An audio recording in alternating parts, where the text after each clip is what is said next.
Bonjour, aujourd'hui nous vous accueillons à Lyon, ville dans laquelle François Asselineau va venir passer quelques jours afin de soutenir nos candidats aux élections municipales. Il va également donner une conférence organisée par l'association Politeia qui est en partenariat avec Sciences Po au sein de l'université Jean Moulin Lyon 3, juste derrière moi.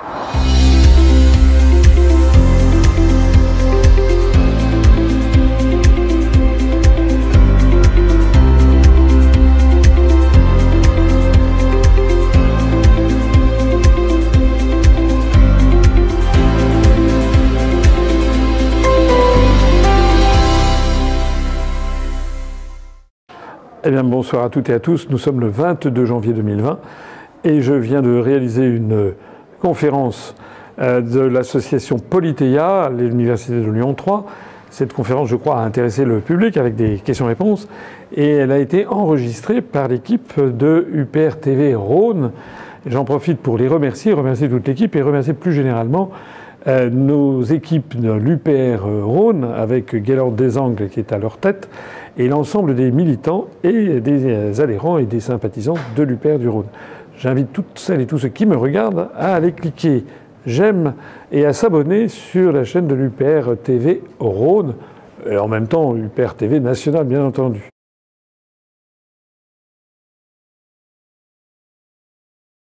On m'a demandé de parler du futur de l'Union européenne. J'ai une petite anecdote à raconter sur le sujet. Voici, aux alentours des années 2004, par là, 2003-2004, je donnais des cours dans une grande école de commerce en Île-de-France et j'avais donné des cours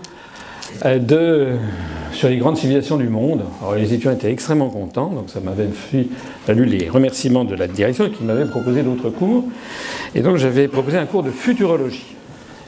Et dans ce cours de futurologie, j'examinais en 7 grands cours de magistraux, j'examinais la futurologie, c'est avec ce que l'on appelle, vous savez que c'est une science qui n'en est pas une, parce que faire de la futurologie, ça n'est pas évident. Ça n'est pas uniquement le bar de café, il y a une science dure qui permet de prévoir un peu le futur, qui est la démographie. Et puis il y a des sciences plus molles qui portent sur la futurologie, notamment on essaie de repérer ce qu'on appelle les faits porteurs d'avenir. Essayer de voir dans le flot continuel d'événements qui arrivent, ceux qui sont significatifs peut-être pour la suite des événements. Et j'avais consacré un cours à l'Union européenne. Et j'avais déjà mes idées, mais j'avais fait un cours, pour ne pas heurter de front la doxa dominante, on était en 2004, c'est-à-dire il y a 16 ans, j'avais fait un cours où je présentais des scénarios différents d'évolution de l'Union européenne. Et pour être en phase avec la doxa dominante, j'avais présenté un code couleur en disant que le scénario rose vif, c'était une Union européenne devenue les États-Unis d'Europe, où tout allait bien. Puis il y avait un scénario rose pâle, et puis il y avait un scénario gris clair, et puis il y avait un scénario noir. Le scénario noir étant l'explosion et la fin de l'Union européenne. J'avais donc fait quelque chose que je croyais honnête, d'évoquer tous les possibles. Eh bien, figurez-vous que ceci n'avait pas plu. Le simple fait d'évoquer parmi des possibilités, je n'avais pas dit que ça serait comme ça que ça se passerait, mais le fait d'évoquer en 2004 parmi les possibilités que l'Union européenne pourrait finir par une explosion générale était considéré comme impie, comme une espèce de sacrilège, puisque c'est de ça qu'il s'agit en fait. Nous avons affaire à une religion qui ne dit pas son nom, on aura l'occasion d'y revenir, et donc m'avait valu une convocation. S'il vous plaît, on m'avait dit que le cours ne serait pas renouvelé l'année suivante. Ça s'appelle la liberté d'expression dans un établissement public d'enseignement supérieur. Vous avez noté que j'ai eu la courtoisie de ne pas nommer lequel. Alors maintenant, le temps a passé, 16 ans après, et nous sommes à 9 jours d'un événement historique d'une ampleur considérable qui est le Brexit, qui va avoir lieu, même si on pourrait toujours chinoiser sur les conditions exactes du contrat qui a été, du traité de retrait qui a été négocié et signé entre le Royaume-Uni et la Commission européenne, même s'il va y avoir pendant 1 an des négociations qui devraient se terminer d'après la demande de Boris Johnson avant le 31 décembre 2020 par un accord de libre-échange, enfin un accord de commerce plus exactement, avec l'Union européenne ou pas d'accord du tout. Et à ce moment-là, le Royaume-Uni tomberait dans l'escarcelle du droit commun de l'Organisation mondiale du commerce avec l'Union européenne. Donc on peut dire que le Brexit va se passer un petit peu en biseau, mais il n'en demeure pas moins que c'est un événement historique d'une très très grande importance, et je pense que vous avez la chance de voir devant vous se concrétiser un événement géopolitique comme on en trouve peut-être parfois 1 ou 2 ou 3 fois par siècle, pas plus, puisque je suis absolument convaincu, je vais essayer de vous expliquer pourquoi, que le Brexit c'est le début de la fin de la construction européenne, et que c'est un peu comparable à ce qui s'était passé en avril 1989 du côté de Sopron en Hongrie, lorsque le gouvernement hongrois avait autorisé, d'ailleurs avec le lobbying de la fondation Kudelov-Kalergi, avait autorisé le premier démembrement du rideau de fer, et où des Hongrois avaient passé librement dans le Burgenland, qui est le land de l'Autriche contiguë. De ce petit phénomène avait découlé en fait l'effondrement du camp socialiste en l'espace de 2 ans. Et donc je pense qu'avec cette affaire de Brexit, on est confronté à quelque chose qui est d'une signification historique à peu près comparable. Je vais essayer de vous brosser rapidement ce que c'est que la construction européenne. Elle est partie d'abord d'un fantasme qui remonte à loin. On pourrait faire remonter ça presque à Octave, qui en moins 27 avant Jésus-Christ prend le titre d'Augustus, qui a été fils adoptif de Jules César, qui prend le titre d'imperator, c'est-à-dire général en chef des armées romaines, et qui prétend finalement créer un empire universel qui sera l'empire romain. Cet empire romain, notez bien, va conquérir une très grande partie de l'Europe et une grande partie du Moyen-Orient, et quasiment tout le Moyen-Orient et toute l'Afrique du Nord, mais c'est un empire qui est centré sur la Méditerranée. Ce n'est pas un empire européen. Vous connaissez, vous savez que l'Irlande, vous savez que l'Écosse, il y a le mur d'Adrien, vous connaissez peut-être, qui séparait l'Empire romain de l'Écosse. Vous savez que tout ce qui est aujourd'hui la Scandinavie, tout ce qui est aujourd'hui la Pologne, la Prusse, n'était pas romain, n'était pas la Hongrie non plus. Donc l'Europe, elle est partagée entre une Europe qui a été romanisée, et la frontière passe à travers l'Allemagne, la Bavière par exemple, où le Rhénanie-Palatinat ont été colonisés par Rome. En revanche, la Prusse n'a pas été colonisée par Rome. L'extension maximale vers l'est, c'est la Roumanie, sous Trajan, comme vous le savez, qui a d'ailleurs donné son nom à la Roumanie. Ensuite, tout au long des siècles, on va avoir cette espèce de volonté d'empire universel qui va rejaillir après l'effondrement de l'Empire romain d'Occident. Lorsque Romulus Augustule, en 476 après Jésus-Christ, remet les insignes, les régalia de l'Empire, il les envoie à Constantinople, toute l'Europe occidentale s'est effondrée sous l'arrivée des barbares. C'est le début du morcellement de l'Europe occidentale, et c'est désormais Byzance qui va reprendre le titre de Nouvelle Rome. Ensuite, la Nouvelle Rome s'effondrera à son tour sous les Osmanlis, devenant l'Empire byzantin, mais il y aura ce qu'on appelle la Troisième Rome, puisque Zoé Paléologue, qui est la nièce de Constantin XI Dragazès, le dernier empereur de Byzance, se mariera avec Ivan de Moscovie en emmenant avec elle les symboles de l'Empire byzantin, avec notamment l'aigle à 2 têtes, etc. Et même Moscou voudra le César, le Tsar, il prendra le titre de César, le Tsar, il reprendra le Tchin byzantin qui deviendra la nomenclatura russe, et l'Empire russe essaiera d'être la Troisième Rome. Entre-temps, à partir du Xe siècle, il y aura en Europe occidentale, du IXe siècle avec Charlemagne, la volonté de ressusciter l'Empire romain. Charlemagne recrée l'Empire romain d'Occident, ça ne dure que jusqu'à ce que ses 3 fils se partagent l'Empire, comme vous le savez, et malheureusement il avait 3 enfants. S'il n'en avait eu que 2, on aurait été plus calme pendant 1000 ans, puisque Charles le Chauve a obtenu la Francie occidentale, l'embryon de la France, Louis le Germanique a obtenu la partie orientale, le début de l'Allemagne, et puis malheureusement il y avait un 3e fils qui s'appelait Lothaire, qui a eu la partie médiane, qu'on a appelée la Lotharingie, qui a donné le nom de la Lorraine.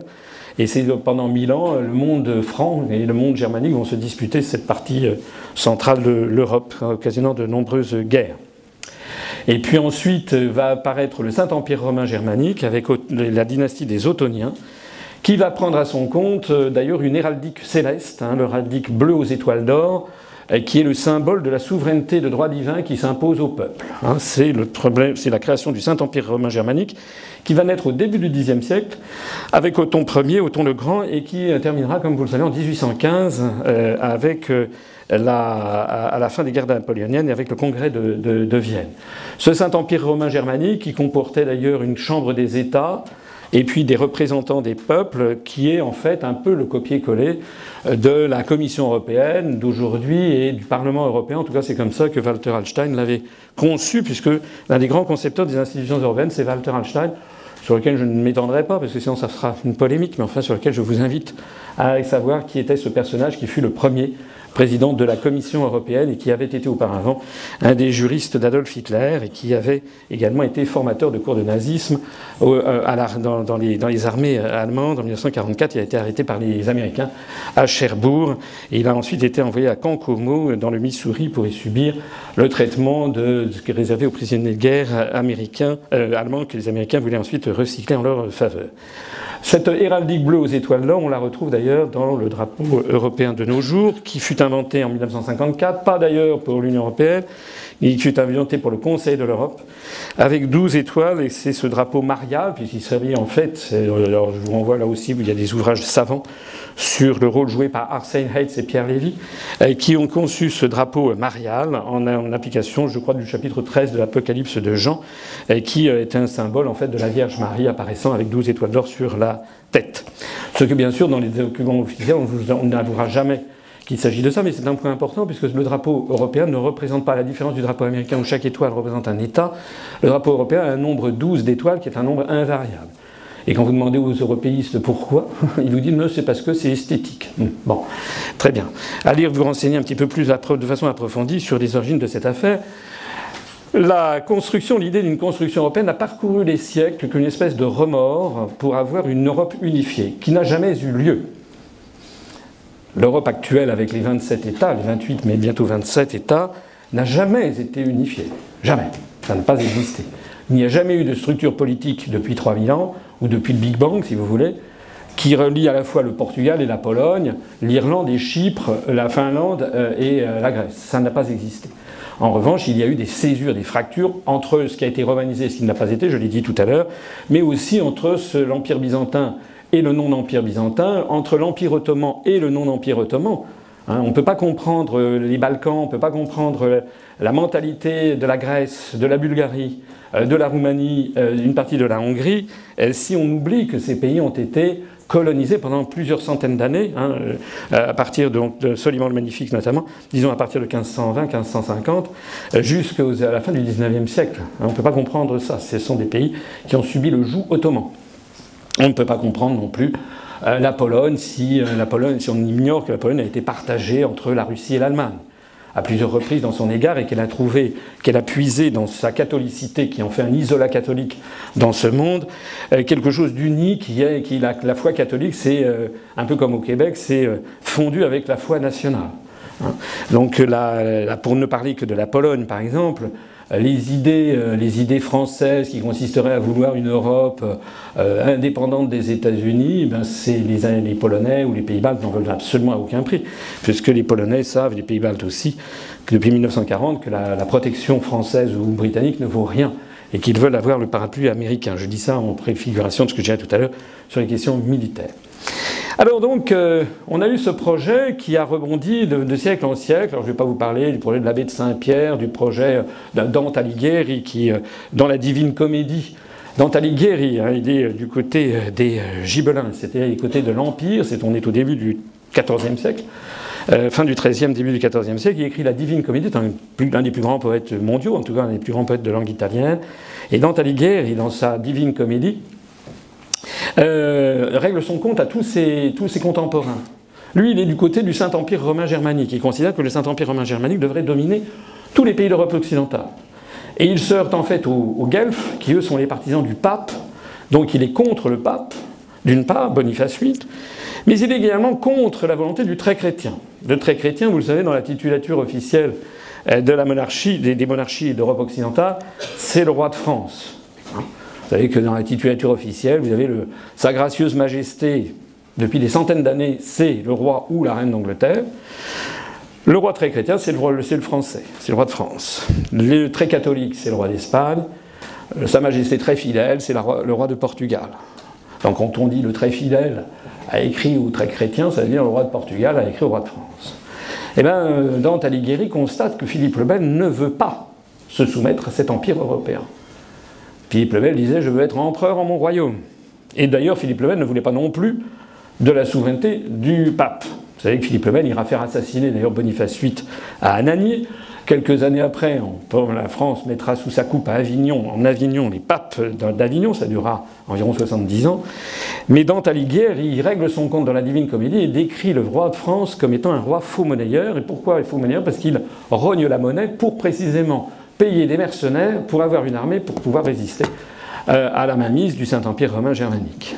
Toujours bleu aux étoiles d'or. Hein. Ça fait, comme disait De Gaulle, on en a vu d'autres. Alors d'année en année, de siècle en siècle, on a eu ces rebondissements qui sont arrivés jusqu'en 1849, où Victor Hugo, au Grand Congrès de la paix, c'est le grand réveil des nationalités, auquel je pense qu'on va assister d'ailleurs dans les décennies qui viennent, dans les années qui viennent. En 1849, De Gaulle fait ce fameux discours où il prophétise les États-Unis d'Europe. Je m'adresse à vous parce que les publics universitaires en général ont été abreuvés de cette idée selon laquelle Victor Hugo était un génie, c'était un génie littéraire, ça c'est vrai, et qu'il avait prophétisé les États-Unis d'Europe. Je n'ai pas le temps ici d'aller dans le détail, je vous renvoie à toutes les conférences qui sont en ligne sur notre site, notamment sur, je pense, sur l'histoire de France, ou d'autres sur l'Europe, je me rappelle dans quel j'ai pesté ça, mais et ça vaut le coup d'aller relire le discours de Victor Hugo. Parce que le discours de Victor Hugo de 1849, il dit « Viendra un jour où vous, France, vous, Angleterre, vous, Espagne, vous, Russie, vous fondrez en une seule entité comme l'ont été la Normandie, la Bretagne, etc. » Vous connaissez ça aussi, c'est un discours récurrent. Bah oui, mais la France, elle a été constituée petit à petit, donc ça va se séparer.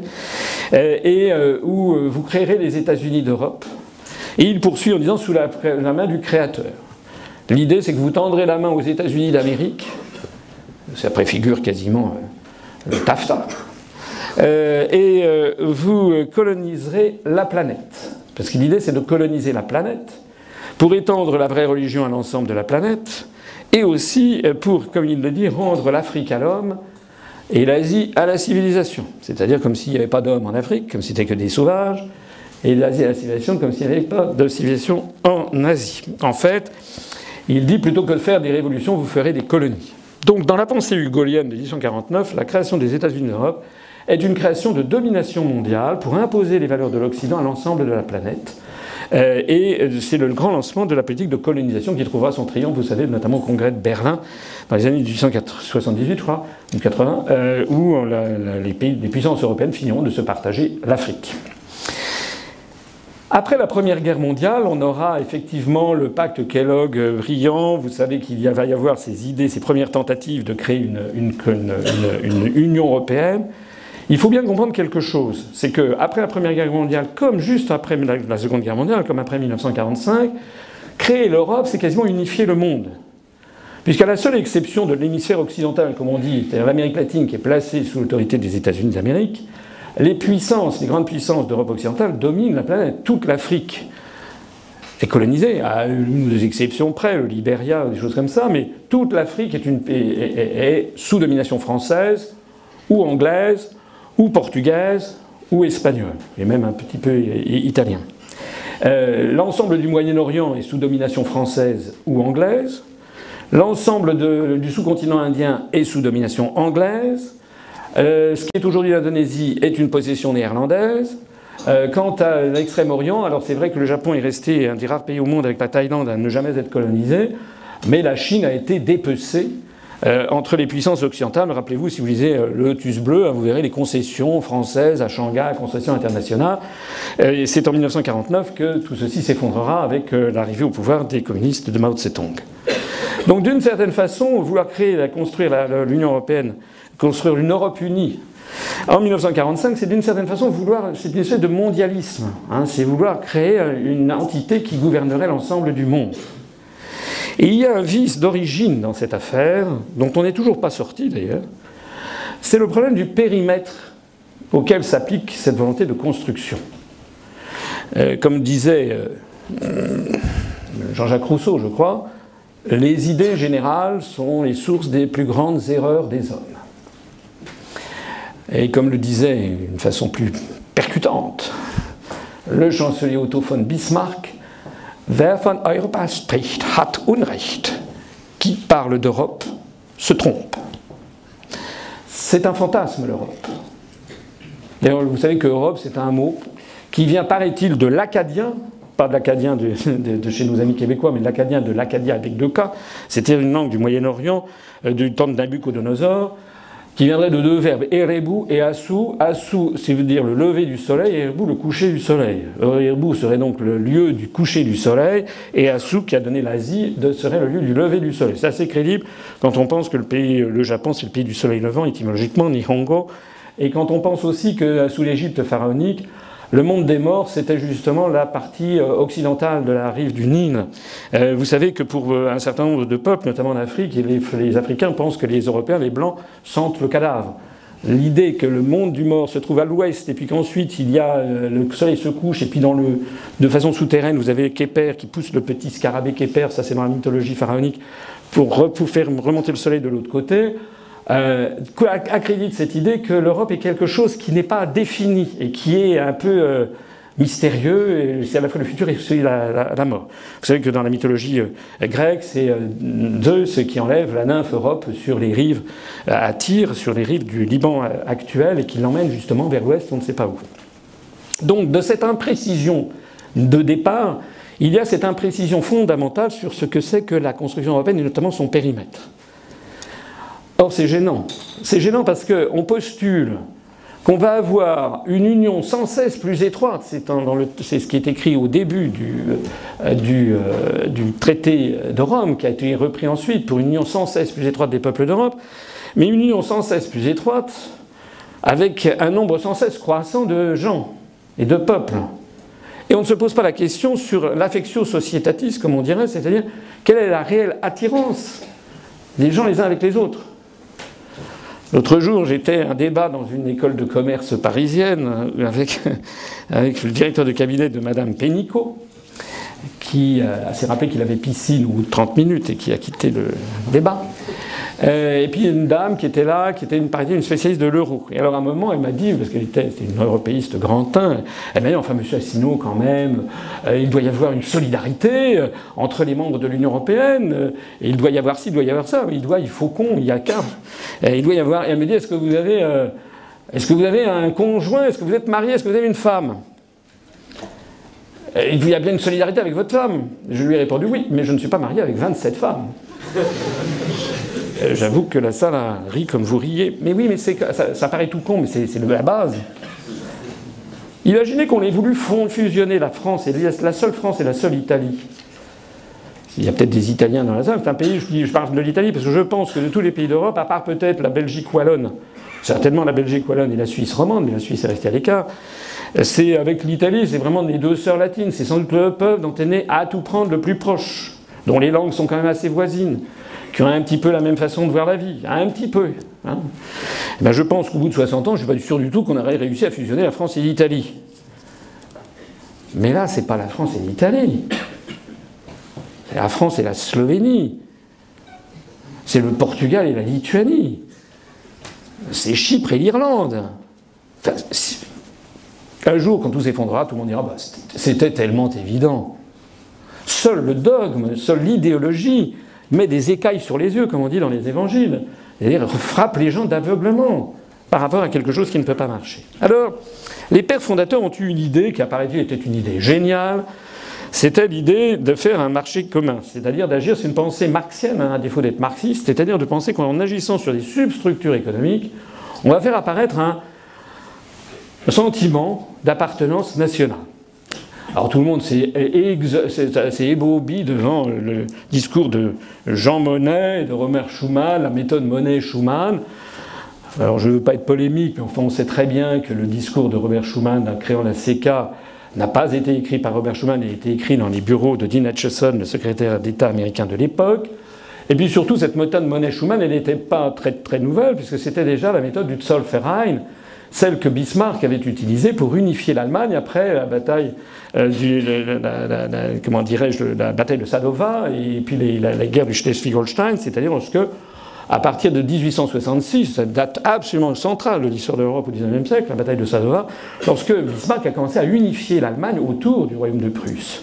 Et pour unifier l'Allemagne autour du royaume de Prusse, Bismarck avait lancé l'idée d'une union douanière Zollverein, pour unifier à la fois, avoir une même monnaie, une même union douanière. Mais il s'agissait de peuples germaniques.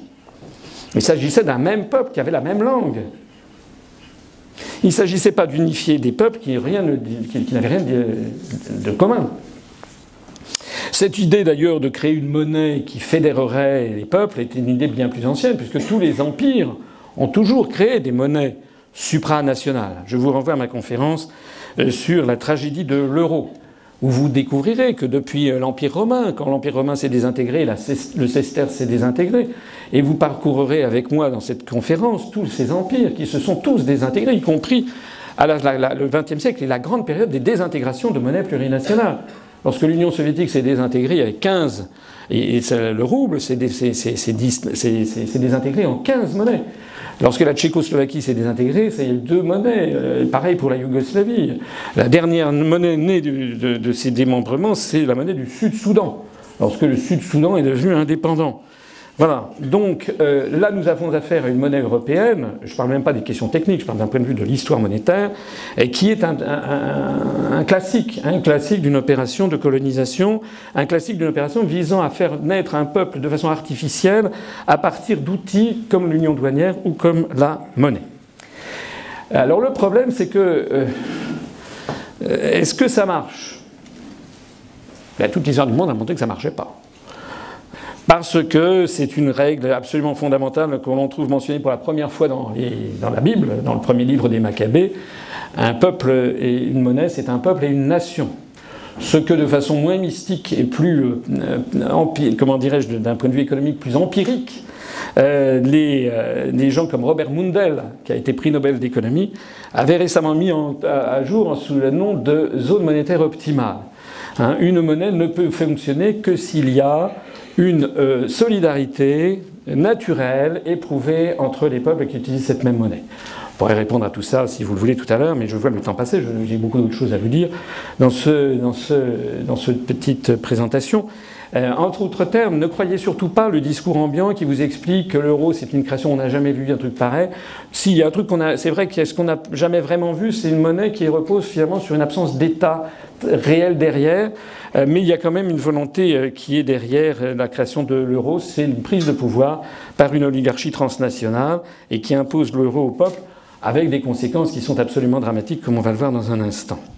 Alors, au point où nous en sommes arrivés, bien même, je crois, les pro-européens les plus viscéraux ne peuvent pas quand même reconnaître qu'il y a un problème. Il me semble. Ou alors il n'y a plus de discussion possible si on ne parle pas du même constat. Premier point, c'est que nous avons affaire, dans 9 jours, à la sortie d'un très grand pays. Ce n'est pas la première fois que des territoires sortent de la construction européenne. J'ai déjà eu l'occasion de l'expliquer. Le Groenland, qui est une colonie du Danemark, qui est sortie de la construction européenne du marché commun en 1995, je crois.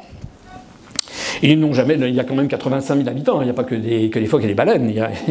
Il y a 85 000 habitants, c'est quand même quelque chose. Ils n'ont jamais voulu rentrer dans le marché commun. Il y a également, je l'ai suffisamment cité, pour que les médias n'en parlent jamais d'ailleurs, vous savez que les territoires d'outre-mer français ou néerlandais, il en reste quelques-uns, etc., font partie de l'Union européenne, ce qu'on appelle les régions ultra-périphériques, les RUP. Mais seuls certains d'entre eux en font partie.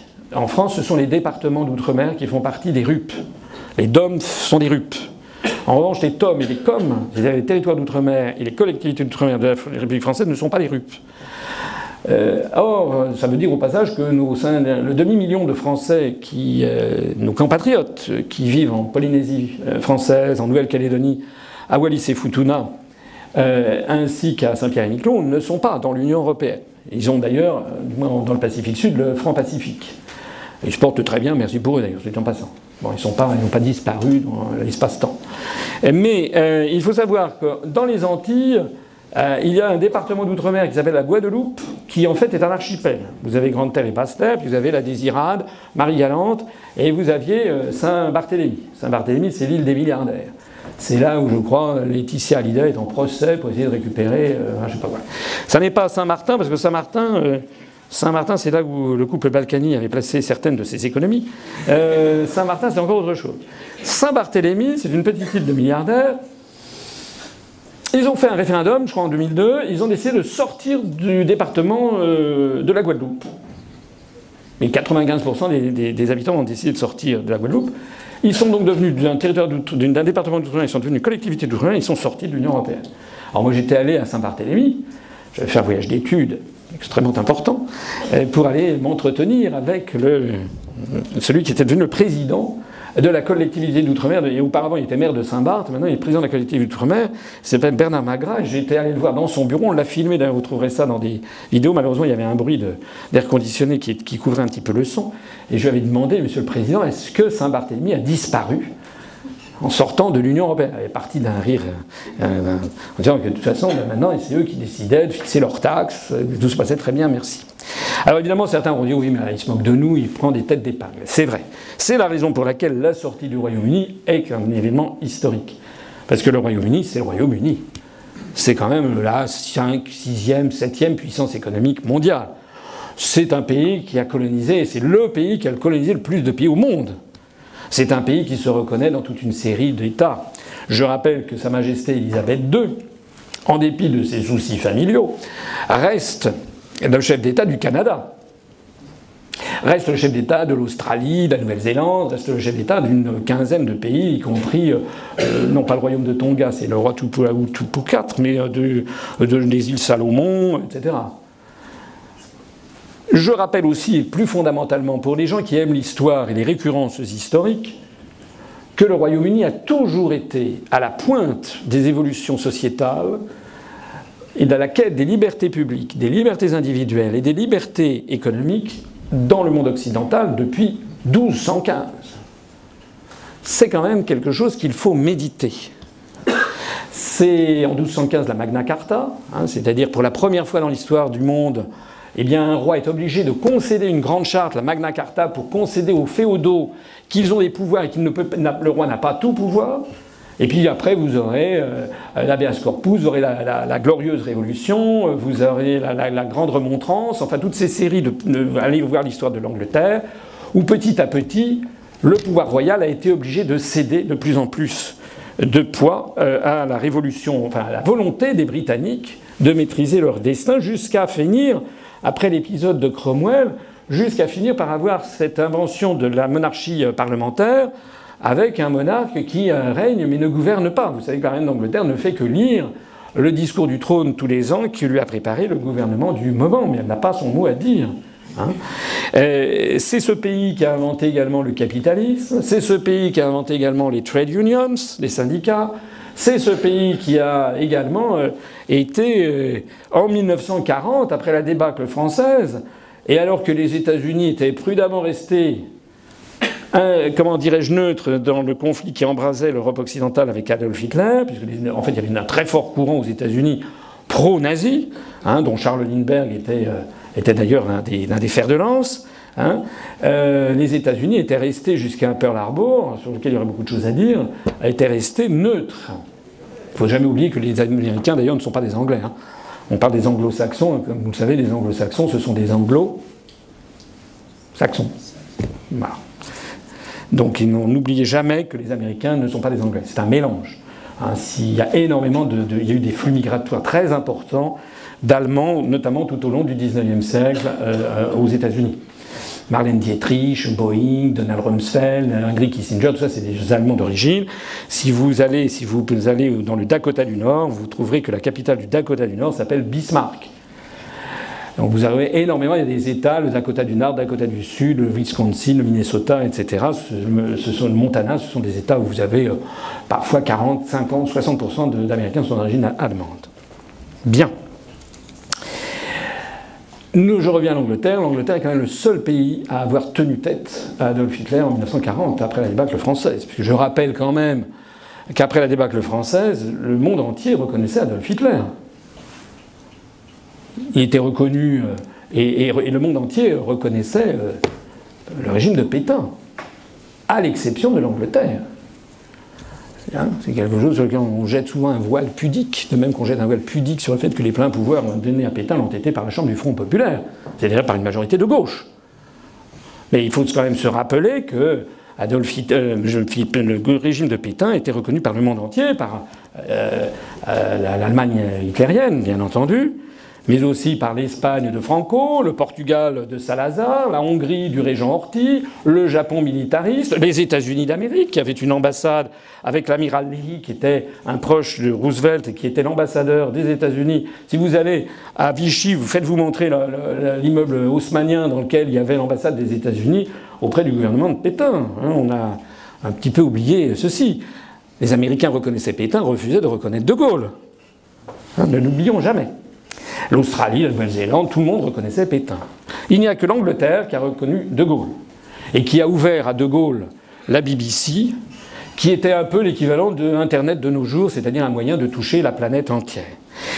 Eh bien, c'est donc ce pays qui a décidé de sortir de l'Union européenne.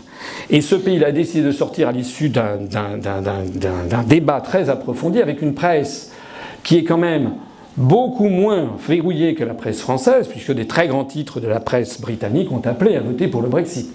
À commencer par le Daily Telegraph, à continuer par plusieurs tabloïds.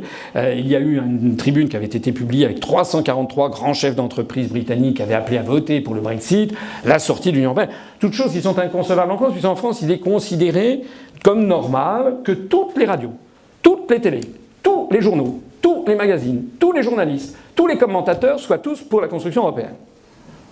Les seuls qui dérogent légèrement, ce sont des fois un petit peu critiques, comme par exemple Natacha Polony, mais qui ne va pas jusqu'à recommander le Frexit jamais. Hein. On est en France dans un univers assez incroyable si vous y réfléchissez quand vous comparez à ce qui se passe au Royaume-Uni. Alors le futur de la construction européenne, on va balayer quelques secteurs pour voir qu'il n'est quand même pas rose. En matière économique. En matière économique, vous savez que la zone euro, alors il faut distinguer à l'intérieur de l'Union européenne les pays de la zone euro et des autres. Et il faudrait aussi distinguer à l'intérieur de ces pays ceux qui sont des contributeurs nets à l'Union européenne et ceux qui sont des bénéficiaires nets. Puisque, je le rappelle, même si paraît-il que tout le monde est au courant, en fait personne n'est au courant, en fait, la construction, comme disait De Gaulle, l'Europe, l'Union européenne, ça n'est jamais que ce que les États ont mis dedans comme argent et comme fonctionnaires. Si vous allez vous balader à Bruxelles, ce que je vous conseille de faire, allez au quartier du Berlaymont, là où il y a la Commission européenne, vous verrez des espèces d'immeubles incroyables, on dirait sortis des années 30, ils viennent sortir de terre. On a appris d'ailleurs récemment que le nouvel immeuble qui abrite le Conseil européen, c'est-à-dire le pouvoir suprême, qui est une forme de sphère à l'intérieur d'un cube, on a appris récemment que ce truc avait été fait par des clandestins et des sans-papiers. Grandjean, c'est sorti, le scandale est sorti dans toute la presse belge. Ce qui montre quand même un petit problème. Bref, si vous connaissez, comprenez la mécanique européenne, vous avez donc des États qui donnent de l'argent, tous les États donnent de l'argent à la Commission, et la Commission reverse de l'argent à tous les États. C'est une espèce de queue, une pompe aspirante et refoulante. Sauf que la Commission ne redonne pas le même argent que ce qu'elle a reçu. Sinon, elle ne servira à rien. Si la France donnait 100 et qu'elle recevait 100, on pourrait dire que la Commission ne sert à rien. Alors, qu'est-ce qu'elle fait, la Commission? D'abord, elle détourne de l'argent. Enfin, détourne licitement. Ça n'est pas comme les dirigeants du MoDem, du Rassemblement national. Elle n'a pas encore fait l'objet d'une mise en examen. Non, je dis ça, enfin bon, il ne faut pas que je fasse de politique. Je ne dis rien. Donc, il y a une partie de l'argent qui est détournée licitement pour financer la Commission, où il y a quand même quelques 7000 ou 8000 fonctionnaires. Des fonctionnaires d'ailleurs qui passent leur temps à aller imposer au peuple ce qu'ils refusent de s'imposer à eux-mêmes. Il faut augmenter les retraites, augmenter les cotisations, augmenter la durée de travail, augmenter la durée de la retraite, favoriser comment dirais-je, la concurrence, etc. Et donc ça à la bouche, sauf que les fonctionnaires de la Commission européenne n'ont aucune concurrence, qu'ils ne cotisent pas aux retraites, que c'est les cochons de contribuables des pays d'Europe qui cotisent pour eux, et qu'au bout de 15 ans seulement de cotisation, ils peuvent liquider leur pension de retraite où ils touchent des sommes absolument phénoménales. le nombre de fonctionnaires européens qui partent à bout de 15 ans avec des retraites de l'ordre de 5 000, 6 000 euros par mois, voire 8 000 euros par mois, on comprenait qu'effectivement, ça crée des vocations. C'est assez intéressant. Alors ça, c'est le premier truc. Et puis, il faut financer aussi les frais de structure, il faut financer les immeubles. Il y a quand même 75 immeubles géants. Il faut financer la Cour de justice de l'Union européenne qui se situe à Luxembourg. Il faut financer les 2 parlements européens, puisqu'il y a 2 parlements européens, l'un à Strasbourg et l'autre à Bruxelles, pour des chicayas. En fait, la France est arc-boutée sur la volonté de conserver son parlement à Strasbourg, symbole de la réconciliation franco-allemande. En réalité, personne, à part la France, plus personne ne veut de ce Parlement. On a dépensé des sommes pharaoniques et veut être à Bruxelles, puisqu'à Bruxelles se concentrent les pouvoirs du nouveau pouvoir en cours, c'est-à-dire la Commission européenne, le Parlement européen, et puis ne l'oublions pas l'OTAN, le siège de l'OTAN qui est à Bruxelles. Donc c'est de ça qu'il s'agit. Bon. La Commission européenne doit donc financer tout ça. Et puis par ailleurs, elle finance aussi des fonds versés aux pays qui viennent d'entrer, qui sont des fonds de mise à niveau. Des fonds de mise à niveau qui peuvent être d'ailleurs versés à des pays avant même qu'ils n'entrent dans l'Union européenne. Là, depuis une quinzaine d'années, la Turquie a dû recevoir quelques 8 à 10 milliards d'euros de fonds de mise à niveau, puisque la Turquie a vocation, on ne va pas demander votre avis, tout le monde s'en fiche de votre avis, a vocation à entrer dans l'Union européenne. Parce que c'est celui qui a dit ça, c'est l'oncle Sam. Je rappelle que Bill Clinton avait dit encore une fois que la Turquie devait entrer dans l'Union européenne, puisque j'ai déjà eu l'occasion maintes fois de l'expliquer, il s'agit de faire correspondre le périmètre de l'OTAN, qui est la face militaire, avec le périmètre civil qui est l'Union européenne, qui est la face civile de la même médaille. Donc ça, ces fonds-là servent à financer des pays qui ne sont pas encore dans l'Union européenne, ou alors la politique dite de voisinage.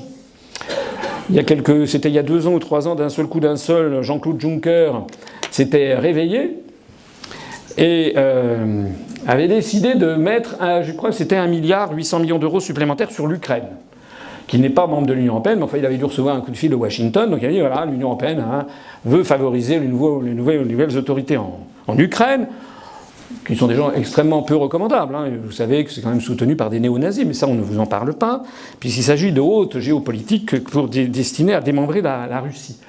Et donc 1,8 milliard, divisé par 1/6, puisque la France paye en gros 1/6, ça fait 300 millions d'euros qu'on a été taxés, sans qu'on vous demande votre avis, taxés pour donner à l'Ukraine, cette année-là. Je rappelle au passage que l'état des routes en France est calamiteux, qu'un rapport du Sénat l'année dernière a indiqué qu'il y avait quand même 7% des ponts et des tunnels qui menaçaient de s'effondrer à tout moment en France. On en a d'ailleurs eu un exemple récemment avec des morts. Et qu'il manque 300 millions d'euros par an pour maintenir le réseau routier français à niveau. Voilà les choix budgétaires que l'on fait dans le dos des Français sans qu'ils s'en rendent compte. Il va y avoir des morts, c'est absolument certain. Vous avez 26 000 ponts, je crois, et ouvrages d'art en France qui menacent ruine.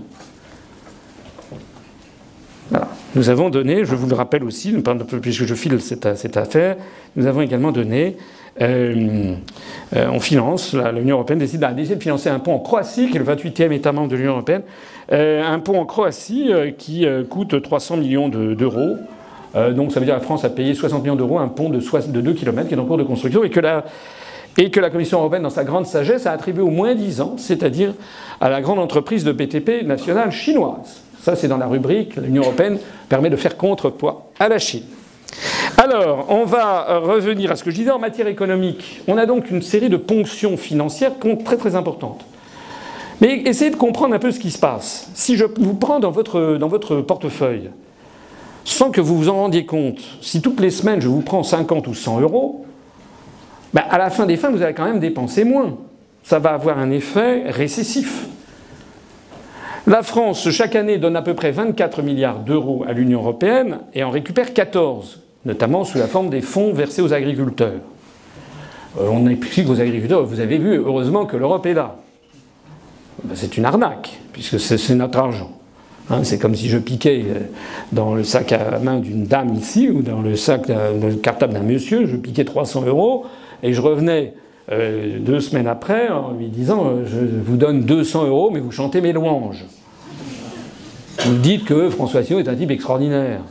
C'est ça, parce qu'en plus, les subventions européennes doivent être accompagnées. C'est écrit dans les contrats. Il faut qu'on mette des drapeaux européens partout. Ici, l'Europe construit votre avenir. si vous arrivez en Guadeloupe, tout a été construit par l'Europe, paraît-il. Le drapeau français n'est plus que sur 2 bâtiments, la préfecture et la prison. Ça s'appelle la politique du good guy et bad guy. Vous imaginez les populations. Les gens se disent, la France nous laisse tomber, heureusement qu'il y a l'Europe. C'est incroyable comme histoire. Alors que cet argent, c'est une partie de celui qu'on verse. Ça a un effet récessif. Et ça a un effet, en revanche, d'accélération de croissance dans les pays bénéficiaires. Donc il y a effectivement des fortes croissances dans les pays baltes. De la même façon que si quelqu'un, vous imaginez un étudiant, d'un seul coup, on lui donne 1000 euros, 1500 euros de plus par mois, il va avoir une croissance de son économie personnelle, ça c'est sûr. Donc les pays comme les pays baltes, la Pologne engrange chaque année 14 milliards d'euros.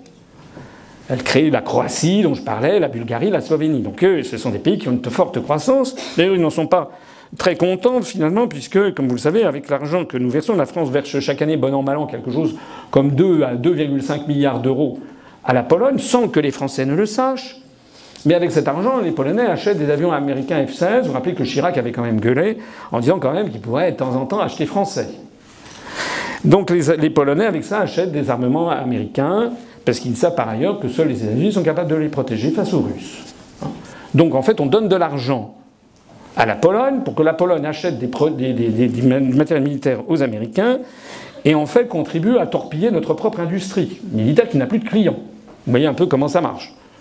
Ce schéma, on le retrouve d'ailleurs un petit peu partout, qui consiste à financer en fait une politique qui nous nuit. En matière industrielle, on ne compte plus. Je vous renvoie aux conférences que j'ai faites, aux communications que j'ai faites sur UPR TV. On ne compte plus chaque mois le nombre d'industries parfois stratégiques, d'usines, d'entreprises qui passent sous des mains américaines, qataries, chinoises, etc., etc. Un des derniers en date étant l'ATCOR. Tout le monde a à l'esprit Alstom, mais il y a des start-up tous les jours, enfin pas tous les jours, mais toutes les semaines.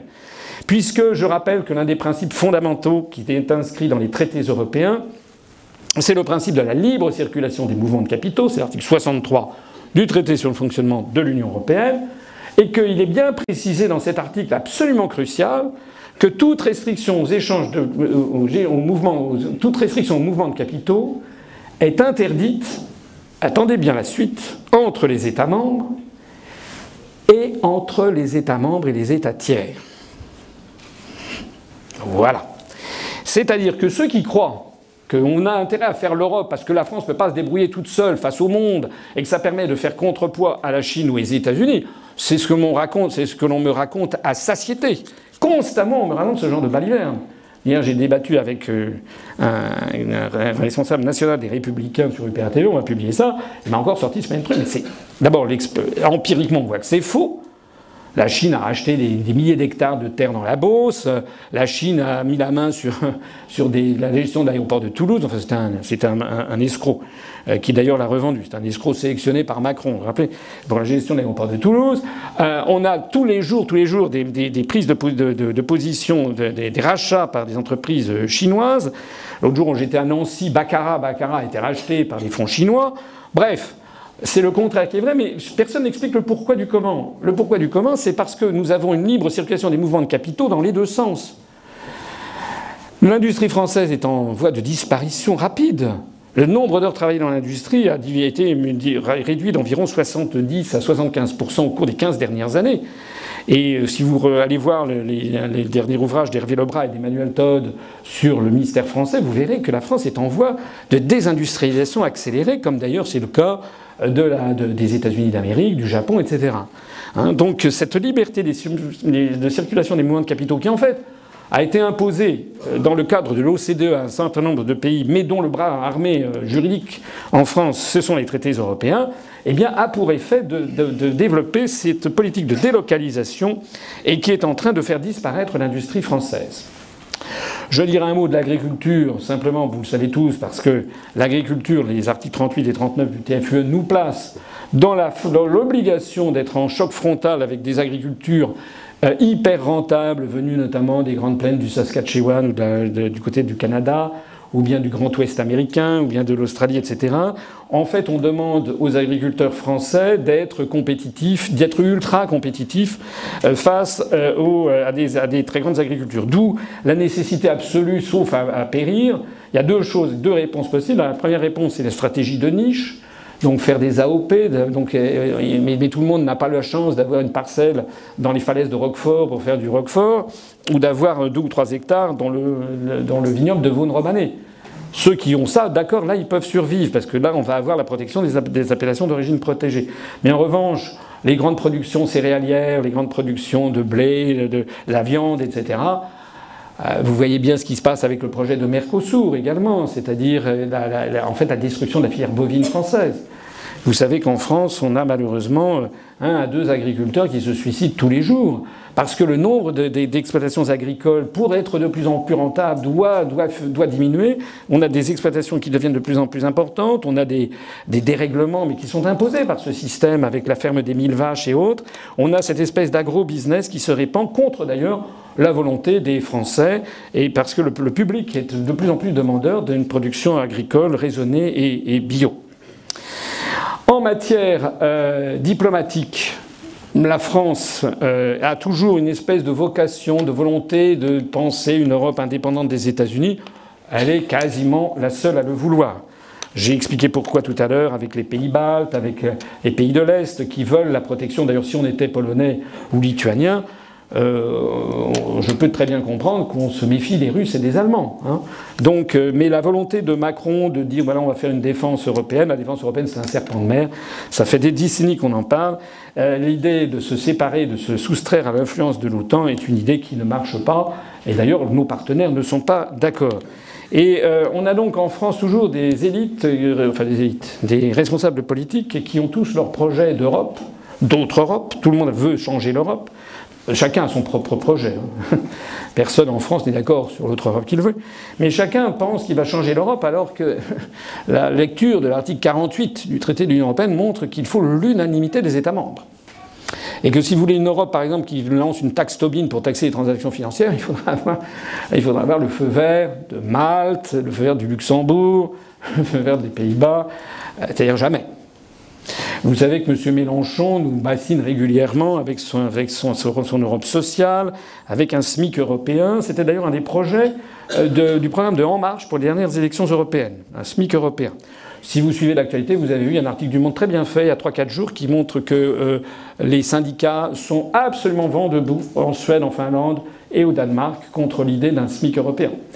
Puisque d'abord, eux, ce sont des syndicats, il y a une espèce de cogestion qui est ancestrale dans les pays scandinaves, et donc les SMIC ne se négocient par branche, et c'est un pouvoir des syndicats. Et par ailleurs, ils ont compris un truc, c'est que le SMIC au Luxembourg, il doit être de 2000 et quelques euros par mois, il est de 350 euros par mois en Bulgarie, et si un jour il y avait un SMIC européen en France, il est aux alentours de 1280, quelque chose comme ça, en net. Si un jour il y avait un SMIC européen, il y a toute chance qu'il se situe aux alentours de 700 euros. Ce qui veut dire que les entreprises françaises pourraient embaucher, avec la directive des travailleurs détachés, des Bulgares ou des Polonais à 700 euros par mois.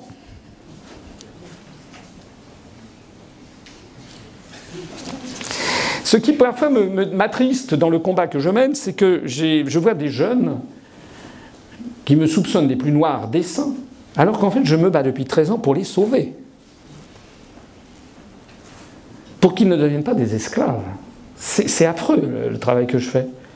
Où j'essaie d'expliquer ce qui est en train vraiment de se passer derrière la propagande. Je vous assure que c'est parfois un petit peu triste. En matière sociale, je vous en ai parlé. En matière donc de protection vis-à-vis de la Chine et des États-Unis, je vous en ai parlé. En matière de croissance, vous savez que la zone euro est la zone de plus faible croissance planétaire parmi les pays développés.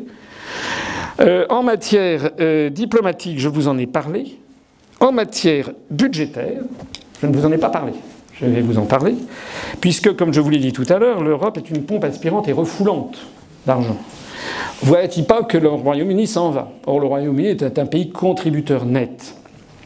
Il va donc manquer, il y a un manque à gagner d'au moins 14 milliards d'euros, qui est la contribution nette du Royaume-Uni, par an. Et donc il va falloir répartir ça, c'est comme le livre d'Agatha Christie, Les 10 petits nègres, hein, entre les restants. Donc ça veut dire que les Français vont devoir payer une partie du manque à gagner du départ britannique. Les Allemands aussi. Donc ça veut dire que l'architecture pour le budget, ce sont des négociations qui s'étalent sur 7 ans. Donc là, on a la fin de la période jusqu'en 2020. On va donc avoir la période 2021-2028 sur les 7 ans. Et donc il faut négocier un nouveau budget. Alors ce qui est assez triste aussi, c'est de voir sur la scène politique française des responsables, enfin des irresponsables en fait, des irresponsables politiques qui disent il faut absolument plus d'Europe, il faut augmenter le budget de l'Europe. Est-ce que vous comprenez bien ce que ça veut dire?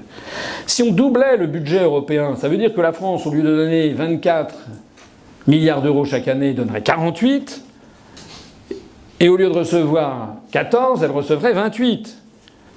C'est-à-dire qu'au lieu de donner 9 à 10, elle donnerait 18 à 20 milliards. C'est ça que ça veut dire, d'un doubler le budget de l'Europe. Alors qu'on en est à... On ne peut plus financer rien.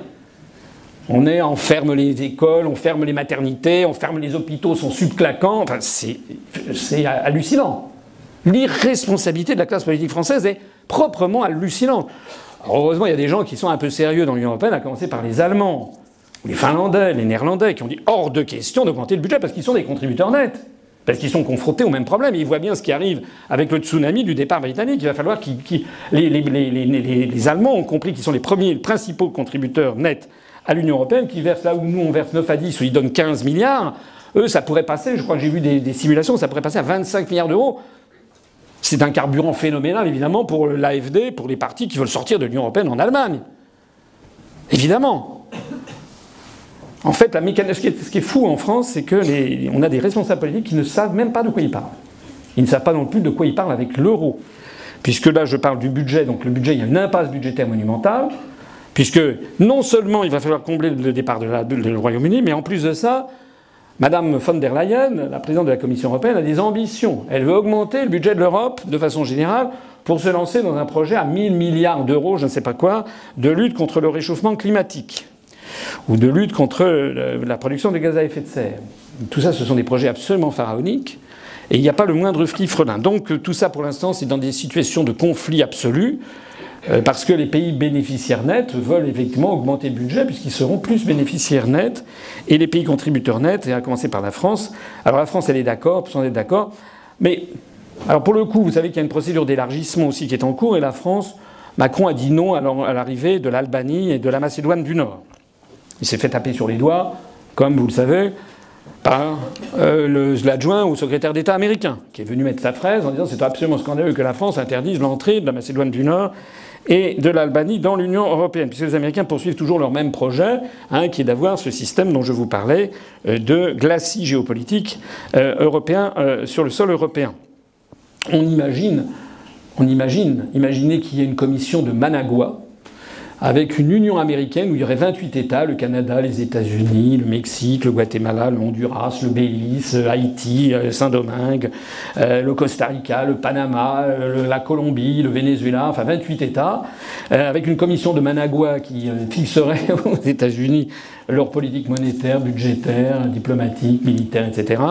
Et puis vous auriez la Chine qui, le président chinois, ou le ministre des Affaires étrangères chinois, qui viendrait dire aux États-Unis comment vous refusez l'entrée du Pérou, il faudrait quand même se dépêcher.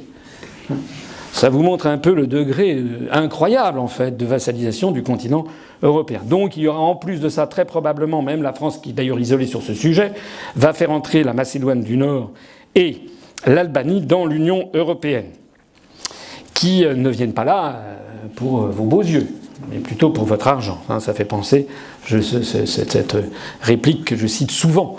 Lorsqu'en 1962 ou 63, Maria Callas s'est mariée avec Aristote Onassis, qui était un milliardaire grec, et qui était nettement plus âgé qu'elle, et qui n'avait pas la même plastique, les paparazzi avaient demandé à Maria Callas, mais enfin, quand même, pourquoi vous mariez avec Onassis? C'est vrai, etc. Et elle avait répondu, elle était d'origine grecque, elle avait répondu avec une superbe extraordinaire, je me marie avec lui parce qu'il est beau comme Crésus.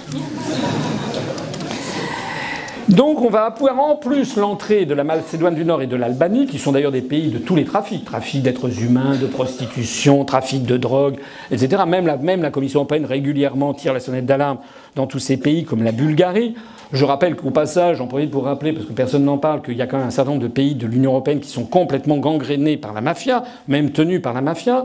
Vous avez vu ce qui s'est passé à Malte, où Mme Goirizia, qui était une journaliste qui enquêtait sur les liens entre le Premier ministre Muscat et la 'Ndrangheta calabraise, vraiment la mafia la plus dure, encore pire que la mafia sicilienne, eh bien, elle a été pulvérisée dans l'atmosphère. Sa voiture a explosé. Pareil en Slovaquie, où également un journaliste qui enquêtait sur les liens entre la mafia et le pouvoir de Bratislava a été assassiné. Ça a fait des manifestations monstres, et il a fallu que le Premier ministre démissionne. Pareil en Bulgarie, où aussi un journaliste qui enquêtait sur les liens entre les pouvoirs et la mafia a explosé.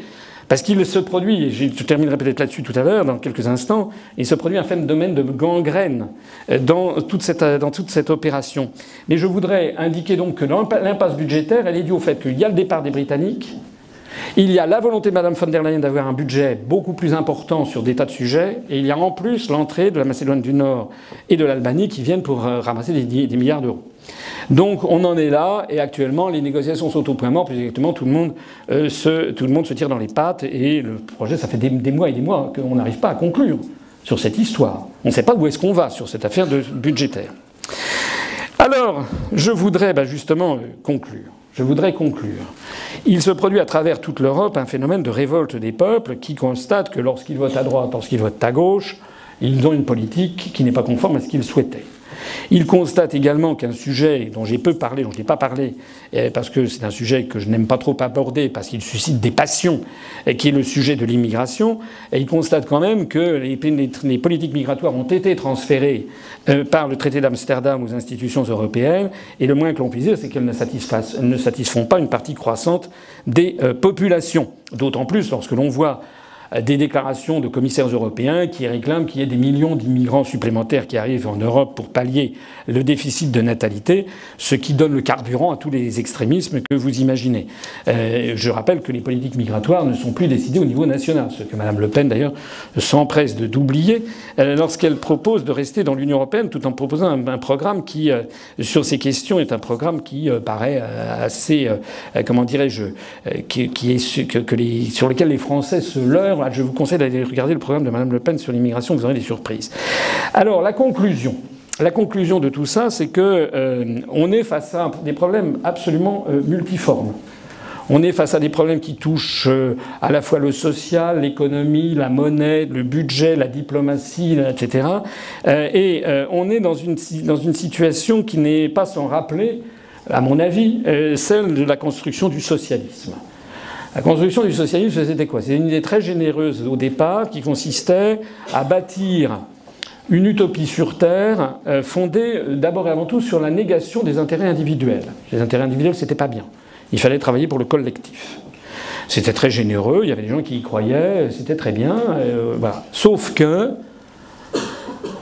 à l'épreuve de la réalité, on s'aperçoit que lorsque l'on empêche les gens que lorsque leur travail ne leur rapporte pas d'intérêt individuel, la tendance humaine naturelle est quand même à un petit peu de laxisme, de je m'en foutisme. Et donc les promesses qui avaient été faites ne se concrétisent pas dans les faits. Et comme les faits ne correspondent pas aux promesses, petit à petit, on est obligé de camoufler les faits, de tordre les statistiques, de fausser les statistiques, puis petit à petit de verrouiller la parole, puisque c'est contraire au dogme. Et ça a duré, de 1917 à 1991, ça a duré 74 ans. Et à la fin de la première génération, Lénine, Staline, c'était des gens qui y croyaient, qui étaient des vieux croyants, comme l'aurait dit Dostoïevski. Et puis après ça, vous avez une nouvelle génération, la génération de Brejnev, Staline. C'est des gens qui étaient petits à la Révolution, qui avaient 5-6 ans. Eux, ils y croyaient un petit peu moins. Ils y croyaient un petit peu. Et puis après, vous avez l'autre génération, la nouvelle génération, c'est Gorbatchev, Yeltsin. Eux, ils étaient nés dans les années 35-36. Eux, ils n'avaient rien connu d'autre que ça. Et eux, ils faisaient carrière. Mais en fait, ils n'y croyaient pas du tout. C'était des cyniques. Et le cynisme, dans une société où il n'y a aucune critique qui soit faite contre une structure qui verrouille l'information et qui par ailleurs manipule l'argent, débouche sur ce qui s'est passé à la fin de l'Union soviétique, c'est-à-dire d'un côté le je m'en foutisme généralisé, la volonté des jeunes de s'enfuir, d'aller chercher fortune ailleurs, ou alors de boire ou de se droguer, et puis le développement des mafias. On ne dira jamais assez combien la fin de l'Union soviétique s'est effondrée dans des mafias, la mafia du coton dans laquelle il y avait le gendre de Brejnev qui était impliqué, etc., etc. Tout ça remontait au Politburo. La construction européenne est aussi une utopie. Alors elle n'est pas fondée sur le même prédicat qui est une, comment dirais-je, la négation des intérêts individuels, et au contraire c'est l'opposé, c'est l'exacerbation de l'intérêt individuel. Mais elle est fondée sur autre chose, c'est la négation des intérêts nationaux. Ce qu'à Bruxelles on appelle les égoïsmes nationaux. Mais de la même façon que dans le camp socialiste, et pas seulement en Russie, c'est dans tous les pays du monde où ça s'est appliqué, c'est pas parce que vous critiquez, vous niez les intérêts individuels qu'ils cessent d'exister. Ils continuent d'exister. Et bien, de la même façon, dans l'Union européenne, les intérêts nationaux continuent d'exister même si on les combat. Et il y a des pays qui défendent mieux leurs intérêts nationaux que d'autres. Et on pourrait dire une petite ligne de partage, où on retrouve peut-être l'Empire romain, c'est que les pays latins d'Europe, l'Espagne, la France, l'Italie, sont peut-être moins enclins à défendre leurs intérêts nationaux que des pays beaucoup plus pragmatiques et terre-à-terre, comme les pays scandinaves ou les pays du nord de l'Europe.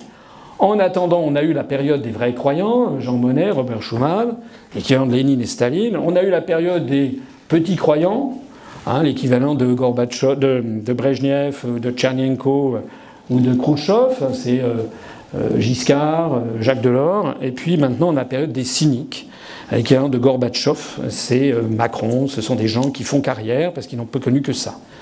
Et au même moment qu'on a donc cette affaire, je peux vous dire, j'ai un petit avantage sur vous, c'est que je connais beaucoup de responsables politiques, de ministres, de toutes portes capitonnées, tout le monde sait que ça marche pas, que ça marche plus.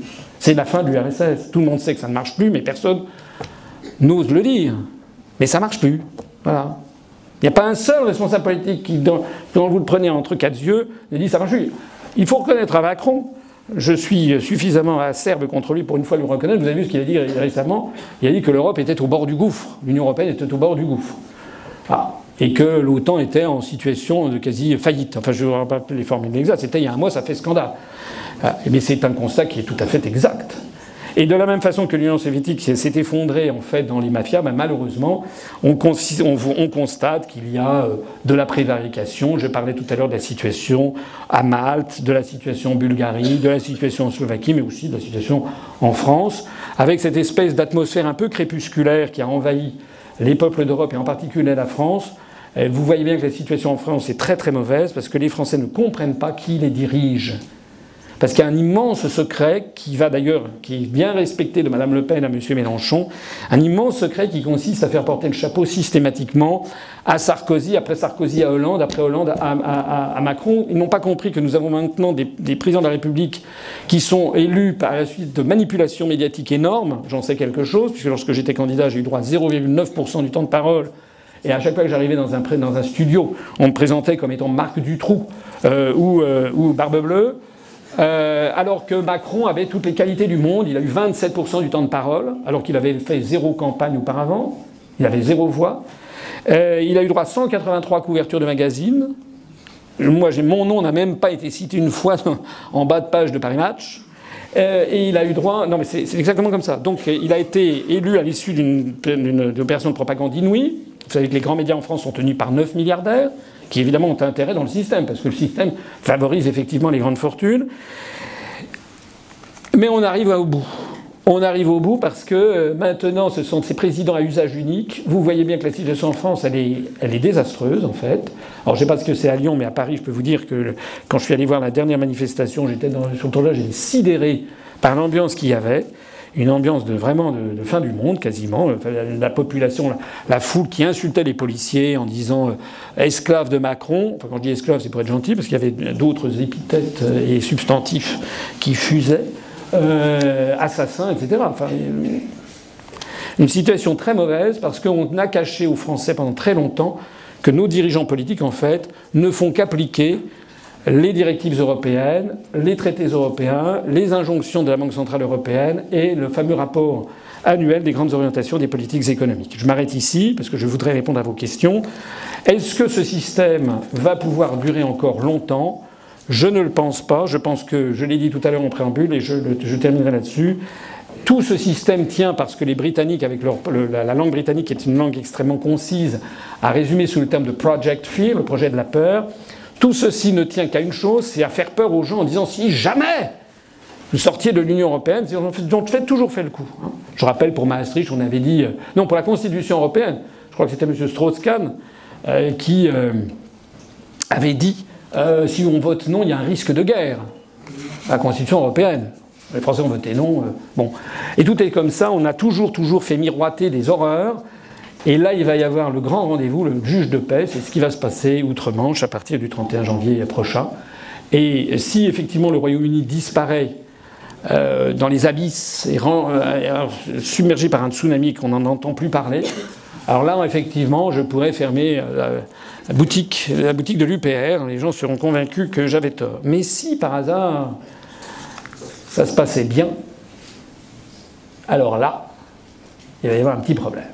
Un gros problème pour les européistes. Je rappelle que les premières décisions de Boris Johnson, ça a été une augmentation de 6,2% du SMIC. C'est-à-dire que le SMIC britannique vient de dépasser le SMIC français. C'est la renationalisation de la ligne de chemin de fer entre Londres et l'Écosse. C'est 25 milliards de livres sterling supplémentaires par an au système national de santé, qui était dans le même état que celui français. Et c'est la décision de verser donc directement, puisqu'ils ne vont plus passer par cette machinerie bruxelloise, les subventions aux agriculteurs iront directement aux agriculteurs, mais favoriseront non plus une agro-industrie délétère, mais une agriculture bio et raisonnée, respectueuse des terroirs et de la qualité, conformément à ce que veulent les peuples, et notamment les Britanniques. En d'autres termes, on est, je pense, en train de basculer, de changer de monde, et c'est tout l'intérêt de la situation actuelle que de vous le montrer. Je vous remercie de votre attention et de m'avoir invité.